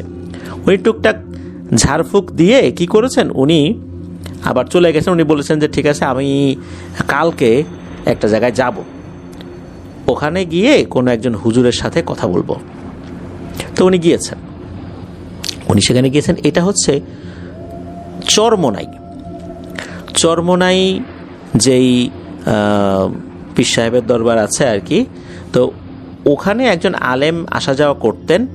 আর এই ঝুমুর খালার যিনি নানা, উনিও ওই চরমোনাইতে আসা যাওয়া করতেন, যার কারণে ওই আলেমের সাথে তার আগে থেকেই পরিচয় হয়েছিল।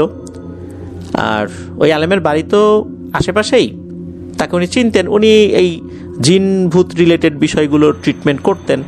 এই কারণেই তার কথা যখন মনে আসে চলে যান তার কাছে। তার কাছে যাবার পর এই বিষয়গুলো খুলে বলেন। তো উনি বলেন যে আজকে তো বেলা হয়ে গেছে, এখন আর কিভাবে যাই, আপনি বাড়িতে চলে যান।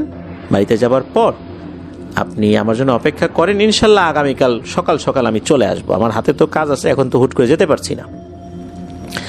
নানা তখন হুজুরের কাছ থেকে বিদায় নিয়ে বাড়িতে চলে আসছেন। তবে আস্তে আস্তে কিন্তু বেশ রাত হয়ে যায়, কেননা ওই সময়ে এক জায়গা থেকে আরেক জায়গা যাওয়া, যদিও 1990-91 সালের দিকে নদী পথ, এক জায়গা থেকে আরেক জায়গা যেতেও তো সময় লাগে। উনি যখন বাড়িতে আসেন তখন আর আসলে নিজের বাড়ি থেকে আবার এই ঝুমুর খালাদের যেই বাড়ি, এখানে এসে তথ্য যে জানাবেন, উনি চিন্তা করলেন ঠিক আছে কালকে সকালে তো হুজুর আসবেই, হুজুর আমার বাড়িতে আসলে তখন হুজুরকে নিয়ে একসাথে যাব, এখন আর না যাই। খুব ক্লান্ত হয়ে পড়েছিলেন। উনি যখন রাতের বেলা খাওয়া দাওয়া করে ঘুমাতে যাবেন তখন রাত 12টা সাড়ে 12টার মতো বাজে। উনি চিন্তা করলেন যে আমি একটু টেবিলে বসে হালকা একটু কাজ করি। তো ওনার বিছানার পাশে একটা টেবিল ছিল, টেবিলে বসে হারিকেনের আলো জ্বালিয়ে কিছু একটা কাজ করার জন্য যখন বসেছেন, তো ওনার যেই জানালাটা, ওই জানালাটা খোলা ছিল। ওই জানালা বরাবরই ছিল বেশ বড় সড়ো একটা জাম গাছ। কি মনে করে ওনার নজর যায় জাম গাছের নিচের দিকে একটা ডাল আছে, ওই ডালের দিকে। তো ওনার কাছে মনে হলো ওই ডালটা একটু নড়ে উঠলো, একটু ঝাঁকি দিয়ে উঠলো। এটা বাতাসের কারণে হয়েছে, বিষয়টা এরকম না। কেউ যদি কোনো ডালের উপর বসে পা দিয়ে ঝাঁকায় অথবা কেউ হাত দিয়ে কোনো ডালকে ঝাঁকি দেয়, যেরকম হয় মনে হচ্ছে ওই রকম হইল। তো এটা চিন্তা করলেন যে হয়তো অন্য কারণে হয়েছে। ওই ডালের উপর বড় কোনো পাখি, পেঁচা, বিশেষ করে নিশাচর যে পাখিগুলো, সেগুলো বসেছে। বসার পর হয়তো বা উড়ে গেছে, বা কোনো কারণে বাদুড় এসে ঝুলে পড়েছে, এই কারণে এটা হয়েছে। উনি যখন এটা দেখলেন ওইদিকে আর বেশি খেয়াল করলেন না। আবার উনি ওনার কাজে যখন মন দিবেন বলে চোখটা নামিয়েছেন, তখন আবারও ওই ডালটা নড়ে উঠলো, মানে ঝনঝন শব্দ হলো, পাতা নড়লে যেরকম শব্দ ওরকম শব্দ হলো। তারপরেই মনে হলো ওনার টিনের চালের উপরে ধপাস করে কে যেন একটা পড়ল। কোনো বানর জাতীয় কোনো জিনিস বা হনুমান জাতীয় কোনো জিনিস যদি এক ডাল থেকে আর এক ডালে লাফ দেয়, যে ডালটার উপরে বসে সেই ডালটাও কিন্তু পাতার সংঘর্ষে এক ধরনের শব্দ হয়। মনে হলো যে আবার সে কোনো একটা ডাল ছেড়ে দিয়েছে, মানে ডালে যখন ঝুলে পড়ে, ঝুলে পড়ার পর কিন্তু যদি ছেড়ে দেয় সেটা কিন্তু আবার উপরের দিকে উঠে যায়, এক ধরনের শব্দ হয়। আবার যখন কেউ যদি কোনো ডাল থেকে ঝাঁপ দেয় অন্য জায়গায়, তখনও কিন্তু ডালে একটা শব্দ হয়। মনে হলো যে এইরকম একটা শব্দ হওয়ার পরপরই টিনের চালের উপরে ধপাস করে কেউ একজন এসে বসেছে। আর যে বসেছে তার পায়ে স্যান্ডেল বা জুতা নাই, বানর বা হনুমান যদি লাফ দিয়ে এসে চালের উপর পর যেরকম শব্দ হয় ওই রকম শব্দ। উনি যখন এরকম শব্দ পেয়েছেন, উনি চিন্তা করলেন কি পড়ল। উনি ঘর থেকে বাইরে বের হলেন, কিছুই দেখতে পেলেন না। চিন্তা করলেন হয়তোবা বড় সড়ো কোনো এই পেঁচা বাই টাইপের কিছু বসেছে। তবে পেঁচা বাই টাইপের কিছু বসলে তো টিনের চালের উপর নখের এক ধরনের ক্যাচ ক্যাচ আওয়াজ হওয়ার কথা, এরকমটা কিন্তু হয়নি। উনি তেমন আর কিছু ভাবলেন না। উনি চিন্তা করলেন যে বাইরে যেহেতু বের হয়েছি, একটু ওয়াশরুমে যাই, একটু ফ্রেশ হয়ে তারপর ঘুমিয়ে পড়ব। গ্রামের ওয়াশরুমগুলো এগুলো তো ঘরের বাইরেই দেখা যায় আর কি। তো ওনাদের যে ওয়াশরুমটা ঘরের যে দূরে ছিল বেশিটা এরকম না, কাছাকাছি ছিল। তো উনি যখন ওয়াশরুমের দিকে গিয়েছেন, হঠাৎ করে মনে হলো যে এই যে যেই একটা জাম গাছ ছিল, ওই জাম গাছের কাছে কোনো একটা অবয়বের মতো দাঁড়িয়ে আছে। এই জিনিসটা উনি দেখলেন। উনি তাকালেন ওই দিকে, উনি দেখলেন যে আসলেই তাই। ওইটার নিচে মনে হচ্ছে কোনো একটা লম্বা মানুষের মতো অবয়ব দাঁড়িয়ে আছে। উনি যেহেতু টুকটাক ঝাড়ফুঁক জানতেন, এটা বুঝতে আর বাকি রইল না এটা কোনো জিন জাতীয় জিনিস। উনি সেদিকে আর ভ্রুক্ষেপ না করে উনি ওয়াশরুমের দিকে যাবেন কি মনে করে আবার তাকিয়েছেন। যখন উনি তাকিয়েছেন তখন দেখেন আর একটা দৃশ্য, সেটা হচ্ছে ওই অভাবটা শাঁ করে এক গাছ থেকে আর এক গাছের গোড়ায় চলে গেল। এত দ্রুত গেল, মানে দৌড়ে না, মনে হচ্ছে যে একদম বাতাসে ভেসে ভেসে অতি দ্রুততার সাথে, মানে 1 সেকেন্ডের মধ্যে বা 1 সেকেন্ডেরও কম সময়ের মধ্যে এক গাছের নিচ থেকে আর এক গাছের নিচে চলে গেল।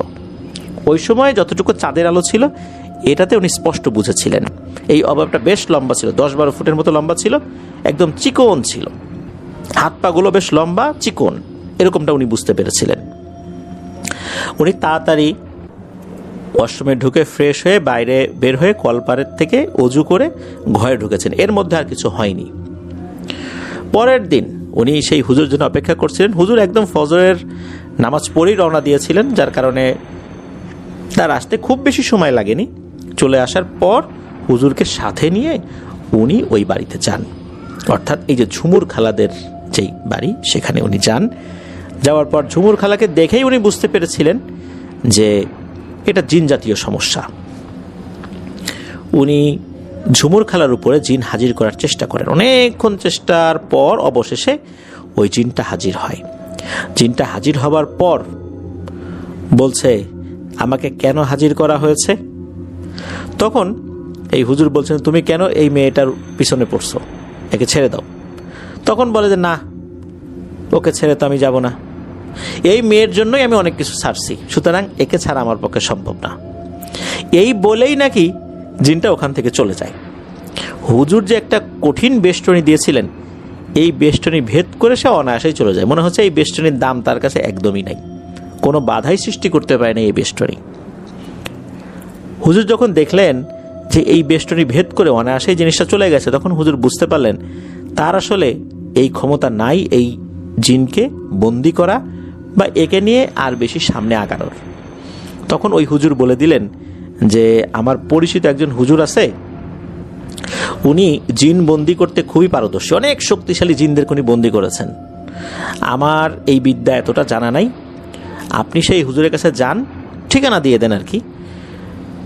তো সেই হুজুরের কাছে যাওয়ার পর ওনাকে আমার নাম বলবেন, আশা করছি যে উনি এই সমাধানটা করবেন। তবে আমি যেমন আপনাদের বাসায় আসছি, এই হুজুর কারো বাসায় যান না, উনি ওনার বাড়িতেই থাকেন। আপনি এই ঝুমুরকে নিয়ে সেখানে যান, আশা করছি ইনশাল্লাহ কাজ হবে। তো তার কাছ থেকে ঠিকানা নিয়ে সেই হুজুরের কাছে যান। তো হুজুরের বাড়িটা এই বরিশাল বিভাগেরই কোনো একটা জেলায় ছিল আর কি। এক্স্যাক্ট কোথায় ছিল এটা অবশ্য এই আফসানা আপু বলতে পারেননি, তবে এতটুকু বলেছেন তার নাম হচ্ছে ইউসুফ হুজুর। তো তার কাছে যান আর কি।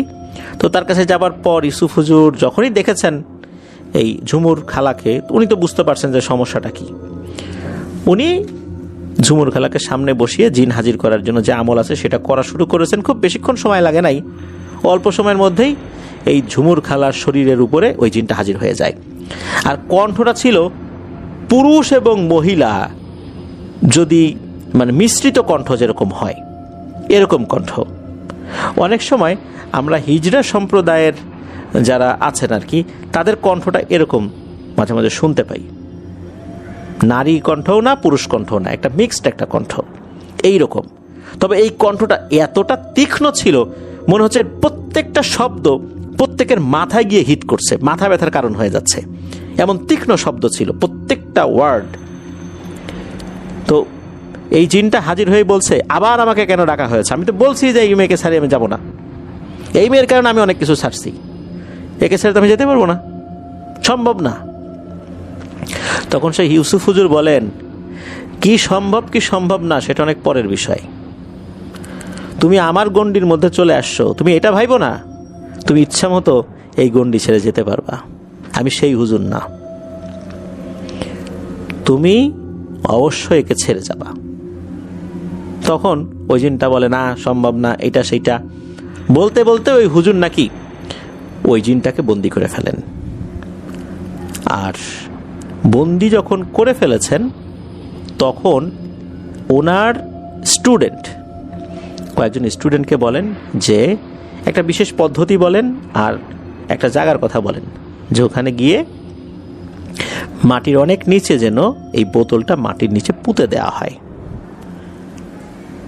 এরপর এই হুজুর কিছু কথা বলেন, সেটা হচ্ছে এই যে জিনটা, এই জিন সম্পর্কে ওনার যেই আছে আর কি, যে সমস্ত অনুসারী জিন আছে, এই অল্প সময়ের মধ্যে উনি তথ্য নিয়েছিলেন। সেটা হচ্ছে এই জিনটার নাম হচ্ছে রুবালা।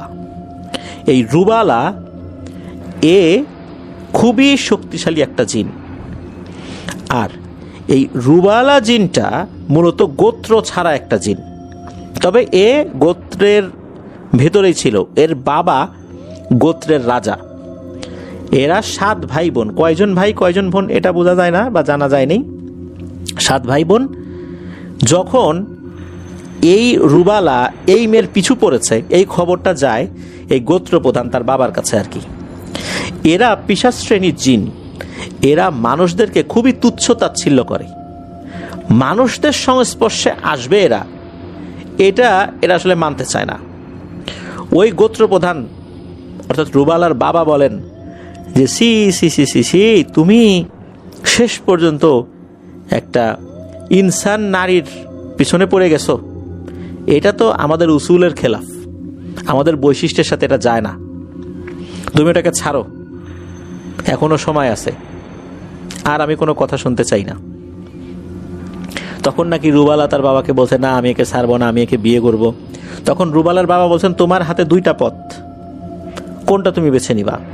এক, তুমি এই গোত্রে থাকবা আমার সন্তান হয়ে, নতুবা দ্বিতীয় পথ হচ্ছে তুমি এই গোত্র ছেড়ে চলে যাবা ওই মেয়ের কাছে, তুমি কোনটা বেছে নিতে চাও? এই রুবালা হচ্ছে তার 7 সন্তানের মধ্যে সবচেয়ে ছোট, খুব আদরের। তখন নাকি এই রুবালা তার বাবাকে বলে সে এই মেয়ের কাছে চলে যেতে চায়, অর্থাৎ এই যে ঝুমুর খালা, সেই ঝুমুর খালার কাছে চলে যেতে চায়। এটা শোনার পর তার বাবা এতটা ক্ষিপ্ত হয়েছেন যে এত বড় সাহস তোর, তুই শেষ পর্যন্ত এই ইনসান নারীর প্রেমে মজে তুই আমাদের গোত্র ছেড়ে দেওয়ার সিদ্ধান্ত নিয়েছিস, যা, এরপর থেকে তোর সাথে যাই হোক না কেন, যত অঘটন ঘটুক না কেন, তোকে যদি কেউ মেরেও ফেলে, বন্দি করে, এই গোত্রে তোর স্থান হবে না, এবং এই গোত্রের কেউ যদি তোর সাথে কোনো ধরনের যোগাযোগ রাখে বা চেষ্টা করে তাহলে তার পরিণতিও তোর মতোই হবে, তাকেও এই গোত্র থেকে চলে যেতে হবে, তারও কোনো ধরনের কোনো সমস্যায় আমি কাউকে পাঠাবো না বা কাউকে পাঠানোর জন্য সম্মতি দেব না। এরপরই নাকি ওই রুবালা ওই গোত্র থেকে বিচ্যুত হয়ে পড়ে। তারপর থেকে এই ঝুমুর খালার পিছনে এমনভাবে লাগছে, কোনোভাবেই সে এই ঝুমুর খালাকে ছেড়ে যাবে না। সেই হুজুর এই বিষয়গুলো বর্ণনা করেন, ওই ইউসুফ হুজুর বলেন যে আলহামদুলিল্লাহ ওকে বন্দি করে ফেলেছি, আশা করছি যে আর কিছু হবে না ইনশাল্লাহ, আপনারা চলে যান। তো এরপর থেকে দেখা যায় এই ঝুমুর খালা একদম স্বাভাবিক হয়ে যান। তবে ওই হুজুর কিছু পরামর্শ দিয়েছিলেন যে এভাবে হুটহাট করে এত দৌড়ঝাঁপ করা যাবে না, গাছে ওঠা যাবে না। ওই গাছে উঠেই তো ওই বিপদেটা উনি পড়ছেন আর কি। ওই গাছে ওঠার পর ওই তেঁতুল গাছে ওই সন্ধ্যার সময় ওই রুবালা সে তার গোত্রে ফেরত যাওয়ার জন্য ওখানে বসেছিল যে একটু বিশ্রাম নিচে চলে যাবে, তখন নাকি এই ঝুমুর খালা গাছে উঠছেন, আর তখনই তার নজরটা পড়ে যায়। তারপরে তো এই ঘটনা। এরপর থেকে এই ঝুমুর খালা একদম সুস্থ স্বাভাবিক হয়ে যান, একদম সুস্থ স্বাভাবিক হয়ে যান। তবে ওই যে রাতের বেলা ঝুমুর খালার নানা যিনি, উনি যেটা দেখেছিলেন এটা রুবালাকেই দেখেছিলেন। রুবালা তার উপর নজর রাখছিল আসলে ঘটনাটা কি হয়, কারণ আসলে সে তো গোত্র থেকে বিচ্যুত হয়েই গেছে, এই জন্য সে সবার উপর নজর রাখছে। সে যে গেল ওই চরমোনাইতে একজন আলেমের কাছে, আসলে ঘটনাটা কি সে সাথেই ছিল। সে অবজার্ভ করে বুঝতে পেরেছিল যে এই হুজুর খুব বেশি করতে পারবে না, মানে তার কোনো ক্ষতি। এই জন্যই সে আসলে তার সাথেই ছিল। রাতের বেলা সে যখন ওই ওয়াশরুম থেকে বাইরে বের হয়ে আসে, তো এরপর তাকে দেখে না, যাওয়ার সময় দেখেছিল, মানে তার পুরোটা সময় তার সাথেই ছিল যে আসলে কোথায় যায়, কি করে না করে। এরপরে কেটে যায় বেশ অনেকগুলা দিন, প্রায় 7-8 বছর কেটে যায় একদম স্বাভাবিকভাবেই। এদিকে ঝুমুর খালার বয়স 18-19 হয়ে গেছে। তাকে কিন্তু এই ঘটনার পর ঢাকাতে নিয়ে আসা হয়েছিল। এই যে আফসানা আপুর মা যিনি, অর্থাৎ উনি তো মেজো, আর ওনার কাছে নিয়ে আসার পরেই তাকে বিয়ে দেওয়ার জন্য বিভিন্ন পাত্র খোঁজা হচ্ছিল। একটা পর্যায়ে ভালো ছেলে পাওয়া যায়, তার সাথে বিয়ে দেওয়া হয়। তো খালু খুব ভালো ছিলেন, খালুর মা বাবা জীবিত ছিল না, যার কারণে এই ঝুমুর খালা উনি বেশ স্বাধীনতা তো পেতেনই, তবে তার যেই সমস্যাগুলো, তার যে যত্ন আত্মি, ধরেন যে উনি তো একটা বড় ধরনের একটা ঝক্কি ঝামেলা পার হয়ে আসছেন, যদিও বা অনেকটা দিন উনি সুস্থ স্বাভাবিক, তারপর ওনাকে কিছু নিয়ম মানতে হতো। তো এই নিয়মগুলো মনে করিয়ে দেয়া, টেক কেয়ার করা, এটা কিন্তু খালু জানতেন, কিন্তু সবসময় তো উনি বাড়িতে থাকতেন না, বিশেষ করে ওনারও তো কাজ আছে। এই জিনিসগুলো যে মনে করিয়ে দেবেন, এই জিনিসটা আসলে তাকে নিজে থেকেই মনে করতে হতো, নিয়মকানুনগুলো মেনে চলতে হতো। তাই এইভাবে চলছিল। বিয়ের বছরখানেক পর ওনার একটা সন্তান হয়, একটা কন্যা সন্তান হয়। কন্যা সন্তান হওয়ার পর একটা পরিবর্তন ওনার মধ্যে দেখা যায়। সেটা হচ্ছে হঠাৎ করে মানে তার আচার আচরণ চেঞ্জ। পাগলামি করছেন না ওই রকম, তবে দেখা যায় যে উনি ওনার মেয়েকে সহ্য করতে পারছেন না, এমনকি ওনার হাজব্যান্ডকেও সহ্য করতে পারছেন না, অথচ ওনার হাজব্যান্ডের সাথে তার খুবই ভালো সম্পর্ক। হঠাৎ করে এরকম পরিবর্তন হয়েছে, বিশেষ করে মেয়ে হওয়ার বেশ কিছুদিন পর থেকেই। এই বিষয়টা তো তার হাজব্যান্ডের কাছে ভালো লাগছে না, যে হঠাৎ করে এরকম সমস্যা, মেয়ের প্রতি তার একটা বিতৃষ্ণা, মেয়ের কাছে যায় না, মেয়েকে খাবার খাওয়াতে চায় না, এটা তো হওয়ার কথা না, কিন্তু এমনটা হচ্ছে কেন? এই বিষয়টা আবার তখন ঝুমুর খালার যিনি বাবা, তাকে বিষয়টা জানিয়েছেন, অর্থাৎ এই আফসানা আপুর নানা তাকে জানিয়েছেন। নানাকে যখন জানিয়েছেন, নানা এই বিষয়টা যখন শুনলেন, উনি তো বেশ চিন্তিত হয়ে পড়েন যে রুবালাকে তো অনেকদিন আগেই বন্দি করা হয়েছে, তাহলে হঠাৎ করে এই সমস্যা কেন হচ্ছে? উনি তখন এই খালুকে বলেন যে তুমি এই ঝুমুরকে নিয়ে বাড়িতে চলে আসো তো, তারপর দেখি কি করা যায়। বাড়িতে নিয়ে চলে আসছে আর কি। বাড়িতে আসার পর ওনাকে খুব চোখে চোখে রেখেছেন, এই ঝুমুর খালার যিনি বাবা খুব চোখে চোখে রাখছেন যে কি করে না করে। উনি দেখছেন যে তার বাচ্চাকে সে খুব মানে বকাঝকা করে, এত ছোট বাচ্চা, সে তো আর এইসব বোঝে না, কান্নাকাটি করে, কিন্তু কান্না থামানোর জন্য তার কোনো প্রচেষ্টা নেই। অন্যরা উল্টো ঝুমুর খালাকে বকাঝকা, এই তুই এই বাচ্চার সাথে এরকম করিস কেন? দেখা যাচ্ছে যে খালুর সাথে সে খারাপ আচরণ করছে। খালু কিন্তু সবকিছু মুখ বুঝে সহ্য করছেন। উনি জানেন যে কোনো একটা সমস্যা আবার হয়েছে, ঝুমুর খালার সাথে আগে যে সমস্যা ছিল এটা উনি জানতেন। উনি অপেক্ষায় আছেন এই সমস্যার সমাধানের জন্য, যে কোনো মূল্যে এই সমস্যার সমাধান করতে হবে। এদিকে এক রাতে ঘটে যায় ভয়ঙ্কর একটি ঘটনা। সেটা হচ্ছে যে এই ঝুমুর খালা খালু একটা ঘরে শুয়েছিলেন, আর ঝুমুর খালার বাবা অর্থাৎ আফসানা আপার নানা উনি আর একটা ঘরে ছিলেন। হঠাৎ করে একটা শব্দ এই ঝুমুর খালার বাবার কানে ভেসে আসে। মনে হলো যে ঝুমুর খালার ঘর থেকে দরজা খুলে কেউ বের হয়েছে। এই শব্দ শোনার সাথে সাথে উনি বালিশ থেকে মাথাটা উঁচা করে একটু বোঝার চেষ্টা করেন যে শব্দটা কোন দিকে যায়। উনি শব্দটা যতটুকু বুঝতে পারছিলেন তাতে মনে হচ্ছে এই শব্দটা মনে হচ্ছে আস্তে আস্তে ওই পুকুর পাড়ের দিকে যাচ্ছে। শব্দটা আস্তে আস্তে ক্ষীণ হয়ে আসছে, ওটা আস্তে আস্তে পুকুরের দিকে যাচ্ছে, অন্য দিকে যাচ্ছে না। তখন ওনার সন্দেহ বাড়ে, আরে এই রাতের বেলা কোন পুকুর পাড়ের দিকে কে যায়। উনি তখন উঠে দরজাটা আস্তে করে খুলে দেখেন যে আরে এ তো ঝুমুর খালা, তার কোলে তার বাচ্চা মেয়েটা, সে পুকুর পাড়ের দিকে যাচ্ছে। এত রাতের বেলা বাচ্চা কোলে নিয়ে পুকুর পাড়ের দিকে যাচ্ছে, বিষয়টা তার সন্দেহ লাগে। উনি আস্তে আস্তে পা টিপে টিপে ঝুমুর খালার পেছন পেছন যেতে থাকেন, ঝুমুর খালা যেন টেন না পায় এমনভাবে যাচ্ছেন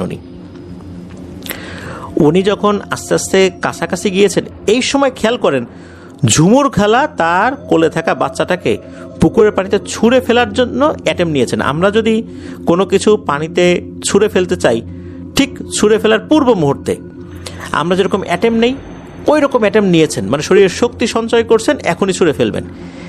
যেই না ছুঁড়ে ফেলবেন এমন সময় নানা পেছন থেকে খপ করে ঝুমুর খালার মেয়েকে চেপে ধরেই এক হ্যাচকা টানে তার কোলে নিয়ে নেন এবং উনি ধমকাতে থাকেন, এই তুই কী করিস, সেটা মেয়েটাকে পানির মধ্যে ফেলছিস কেন। ওই সময় আবার কি হয়, খালুও দৌড়ে চলে আসছেন। তখন খালু বলেন যে উনি এই ঝুমুর খালার উঠে যাওয়ার সময়টা টের পেয়েছেন, উনি চিন্তা করছেন হয়তো বা ওয়াশরুমে যাচ্ছে। তখন অন্ধকারের মধ্যে এই হাতটা পাশে পড়ে, তার বাচ্চা যেখানে আছে সেখানে দেখেন যে বাচ্চা নাই, ওই জায়গাটা খালি। চিন্তা করেন কী ব্যাপার, বাচ্চা কোলে নিয়ে তো রাতের বেলা ওয়াশরুমে যাওয়ার কথা না। তখন মূলত উনি আবার পেছন পেছন বের হয়েছেন, এই জন্য উনি তাড়াতাড়ি কাছে চলে আসতে পেরেছেন। তখনও কিন্তু ঝুমুর খালা যে একদম পজেসড অবস্থা, বিষয়টা এরকম না, কিন্তু উনি কিছু বলতে পারতেছেন না, উনি করে এরকম কিছু বলতেছেন, উনি আসলে ওনার সেন্সের মধ্যে ওইভাবে নাই, কিন্তু পজেসড অবস্থায় আছেন এটাও বোঝা যাচ্ছে না, মনে হচ্ছে স্বাভাবিক কিন্তু ঘুমের ঘরে আছেন এরকম মনে হচ্ছে। তখন তাকে নিয়ে যাওয়া হয়। এদিকে পরিবারের সদস্যরা চিন্তিত হয়ে পড়ে, কি হলো রাতের বেলা, এরকম ঘটনা কেন ঘটলো। এর পরের দিনই মূলত এই যে ঝুমুর খালার যিনি বাবা অর্থাৎ আফসানা আপার নানা, তখন আবার এই যে ঝুমুর খালার যিনি আবার নানা ছিলেন আর কি, সবাই যোগাযোগ করেন, একত্রে বসে সিদ্ধান্ত হয় সেই ইউসুফ হুজুরের কাছে আবার যাবেন, কেন এই সমস্যাটা হলো। এরপর সেই ইউসুফ হুজুরের কাছে ওনারা যান, কিন্তু গিয়ে একটা দুঃসংবাদ পান। এই ইউসুফ হুজুর বেশ কয়েক বছর আগে বার্ধক্যজনিত কারণে আল্লাহর ডাকে সাড়া দিয়ে চলে গেছেন।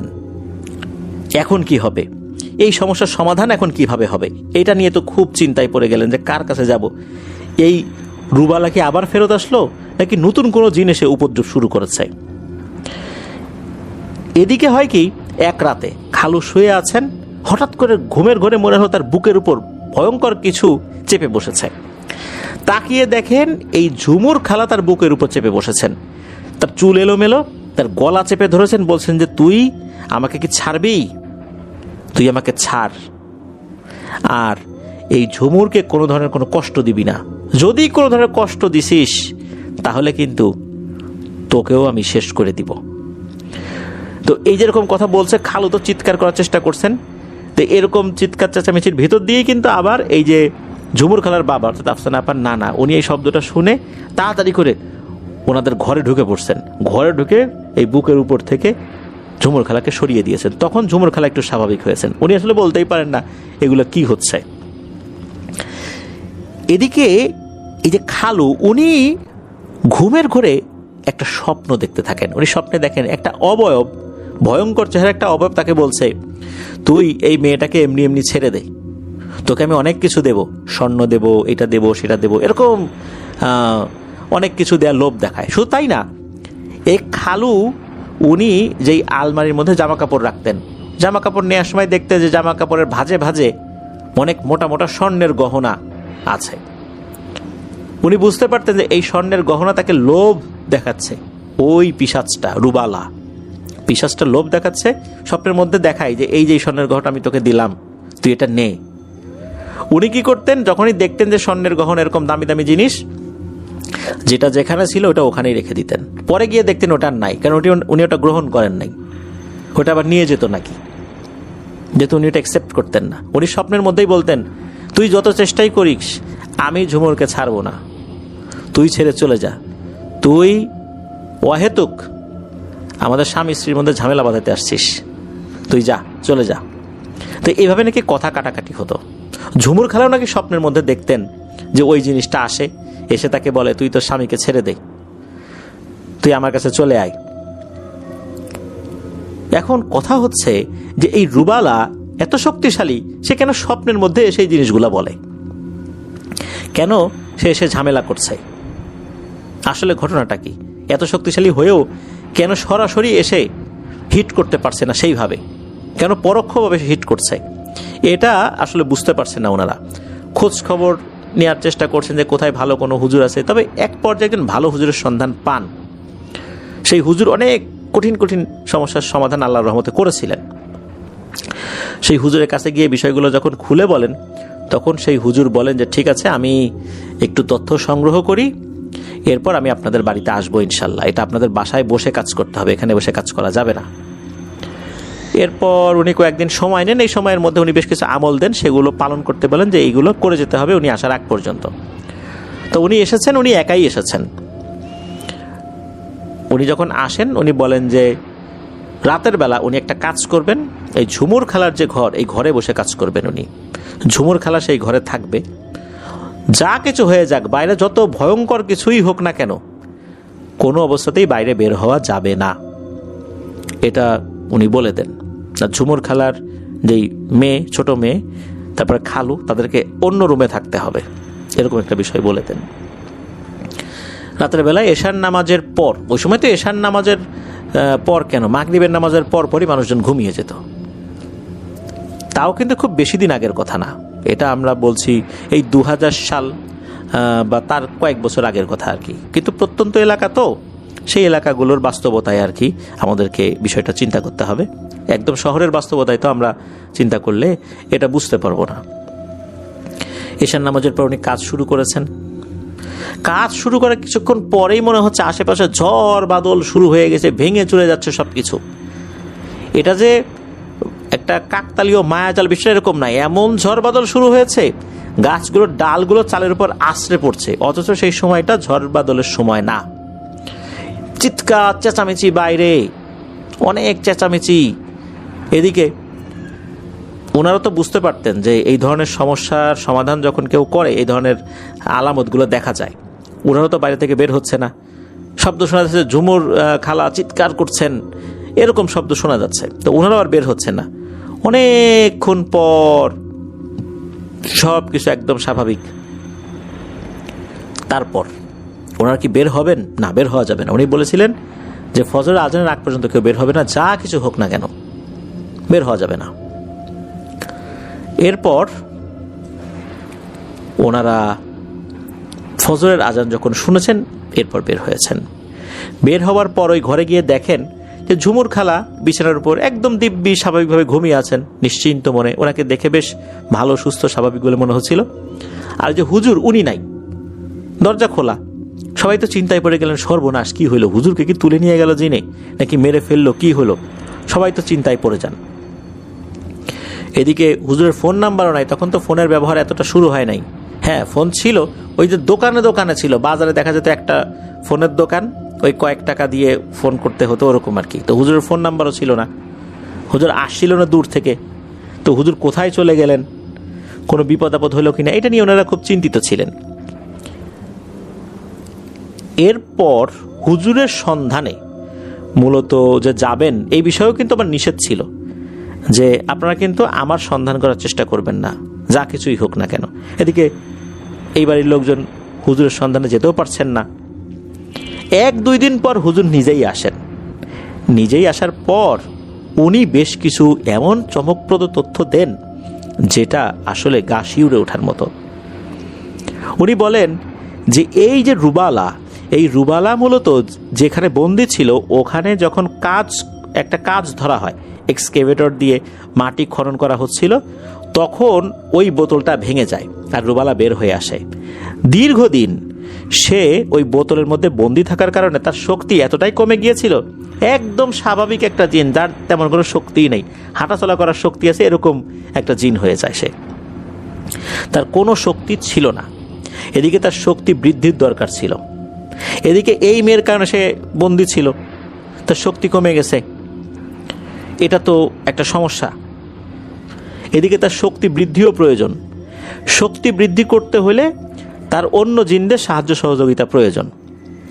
এইভাবে সে অন্য একটা জিনকে অনুরোধ করে সেই জিন যেন এই রুবালার যে গোত্র আছে এই গোত্রে গিয়ে তার একজন ভাই, তার তো বেশ কয়েকজন ভাই ছিল, ভাইদের মধ্যে একজনের নাম বলে তাকে খুঁজে বের করে রুবালার কথা বলতে, যে সে তাকে ডেকেছে। তো সেই জিনটা যায় সেই ভাইকে বলে, সেই ভাই নাকি কোনোভাবেই আসতে রাজি না, কয় না যাওয়া যাবে না, আমার বাবা জানলে আমাকেও গোত্র থেকে বের করবে, এটা আমাদের গোত্রের নিয়ম না, গোত্র থেকে একবার বাইরে বের হয়ে গেলে তার সাথে আমরা কেউ যোগাযোগ রাখতে পারি না, সে যত আপনজনই হোক না কেন। তো এইভাবে সে জিন ফেরত আসে, বলে সে তো দেখা করতে চায় না, ও আবার পাঠায় যে যাও তুমি আবার যেয়ে বলো যে তোমার ভাই একটু একবারের জন্য দেখা করতে চায়, কাউকে বলবো না আমরা। এইভাবে বারবার বলার পরে একটা পর্যায়ে সেই ভাইয়ের মনটা একটু নরম হয়, সে নাকি রুবালার সাথে দেখা করতে আসে। রুবালা তো খুব কান্নাকাটি করে যে ভাই আমি খুব অসুস্থ হয়ে গেছি, এটা সেটা, মানে এইভাবে অনেক অনুনয় বিনয় করে যে ভাই আমার শরীরের শক্তি দরকার, আমার শরীরে কোনো শক্তি নাই, তুমি বাবাকে গিয়ে বলো যে যেই মেয়ের কারণে আমি এত বছর বন্দি ছিলাম সেই মেয়েকে আমি বলি দিয়ে তার রক্ত পান করে শরীরের শক্তি বৃদ্ধি করব। এরপর আমি গোত্রে ফেরত আসতে চাই, বাবাকে গিয়ে বলো। বাবা কি এতে রাজি হবেন? এই কথা শোনার পর ওই ভাই বলতেছে যে আমি যে তোমার সাথে দেখা করছি এইটা তো তাকে বলা যাবে না, হ্যাঁ তবে আমি তাকে এটা বলতে পারি যে তুমি অন্য কোনো জিনকে এটা বলেছো, এরকম মেসেজ পাঠাইছে, আমি যে আমার বাবাকে বলবো। আর একটা বিষয়, এই রুবালা অনুরোধ করে তার ভাইকে যে ভাই আমি শরীরের শক্তি অনেকটাই হারাই ফেলছি, কাউকে স্বপ্নও দেখাতে পারি না, সেই শক্তি আমার নাই, তারপর আরও অনেকগুলো জিনিস আমি করতে পারি না, তুমি আমার হয়ে কিছু কাজ করে দাও যাতে করে আমি ওই ঝুমুরের রক্ত পান করতে পারি, বলি দিয়ে একটা মায়াজাল সৃষ্টি করতে পারি, তুমি আমার হয়ে কিছু কাজ করে দাও। কি কাজ? তখন নাকি এই রুবালা তার ভাইকে বলে, প্রথমত তুমি আমার বাবাকে গিয়ে এই কথা বলবা, দ্বিতীয়ত তুমি এই ঝুমুরের যে বাচ্চা আছে এটাকে মেরে ফেলার চেষ্টা করবা, কিন্তু এই ঝুমুর যেই জিনিসগুলো খুব বেশি পছন্দ করে তাদেরকে সরাসরি আঘাত করবা না, কারণ ওকে যেহেতু আমি পছন্দ করি, ও কষ্ট পাক এমন জিনিস আমি চাই না, যেহেতু এই বাচ্চা একটা হয়ে গেছে এ আমার জন্য একটা বাধা, এটাকে মেরে ফেলতেই হবে। এরপর অন্য যেগুলো আছে সেগুলো খুব কৌশলে সরাতে হবে, লোভ দেখায় বা ছলে বলে কৌশলে এগুলোকে সরাতে হবে। এই কারণেই নাকি ওই যে রুবালার ভাই সেই এই ঝুমুর খালার উপর বোঝেস হয়ে বা তার উপর প্রভাব বিস্তার করে এই বাচ্চাটাকে মেরে ফেলার চেষ্টা করেছিল, কিন্তু পারেনি। এরপর এই রুবালার ভাই নাকি ঝুমুর খালার উপরে আসর করে এই খালুকে চেপে ধরেছিল। তারপর দেখা গেল যে ওই সময় আবার এই দুইটা সময়, এক সময় ওই ঝুমুর খালার নানা চলে আসছে, দুই সময় তো ঝুমুর খালার নানা চলে এসে এই সমস্যার সমাধান করছেন। পরে এবার লোভের মাধ্যমে আকৃষ্ট করার চেষ্টা করা হলো, এতেও সফল হলো না।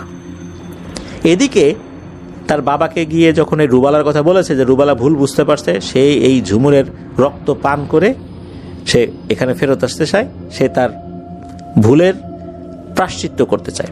এ কথা শোনার পর নাকি তার বাবা রাজি হয় যে ঠিক আছে এটা মেনে নিলাম, সে যদি এই কাজ করতে পারে তাহলে এই গোত্রে তার জায়গা আছে, না হলে নাই, এটা বলে দেয়। বাবার কাছ থেকে সম্মতি পেয়েই মূলত এই রুবালার ভাই এই কাজ শুরু করেছিল। তবে তখনও কিন্তু সে তার গোত্রে ফেরত যেতে পারে নাই, কারণ শর্ত ছিল এই ঝুমুর খালাকে শেষ করে তারপরে গিয়ে এই কাজটা করবে। কিন্তু এই রুবালার মনে ছিল অন্য কিছু।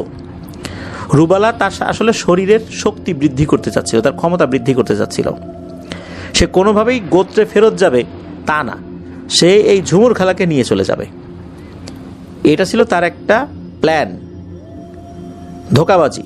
সে তার নিজের ভাই এবং গোত্রের সাথেও ধোঁকাবাজি করছে, তার ভাইকে কাজে লাগিয়েছে। এই তথ্যগুলো হুজুর জেনেছেন।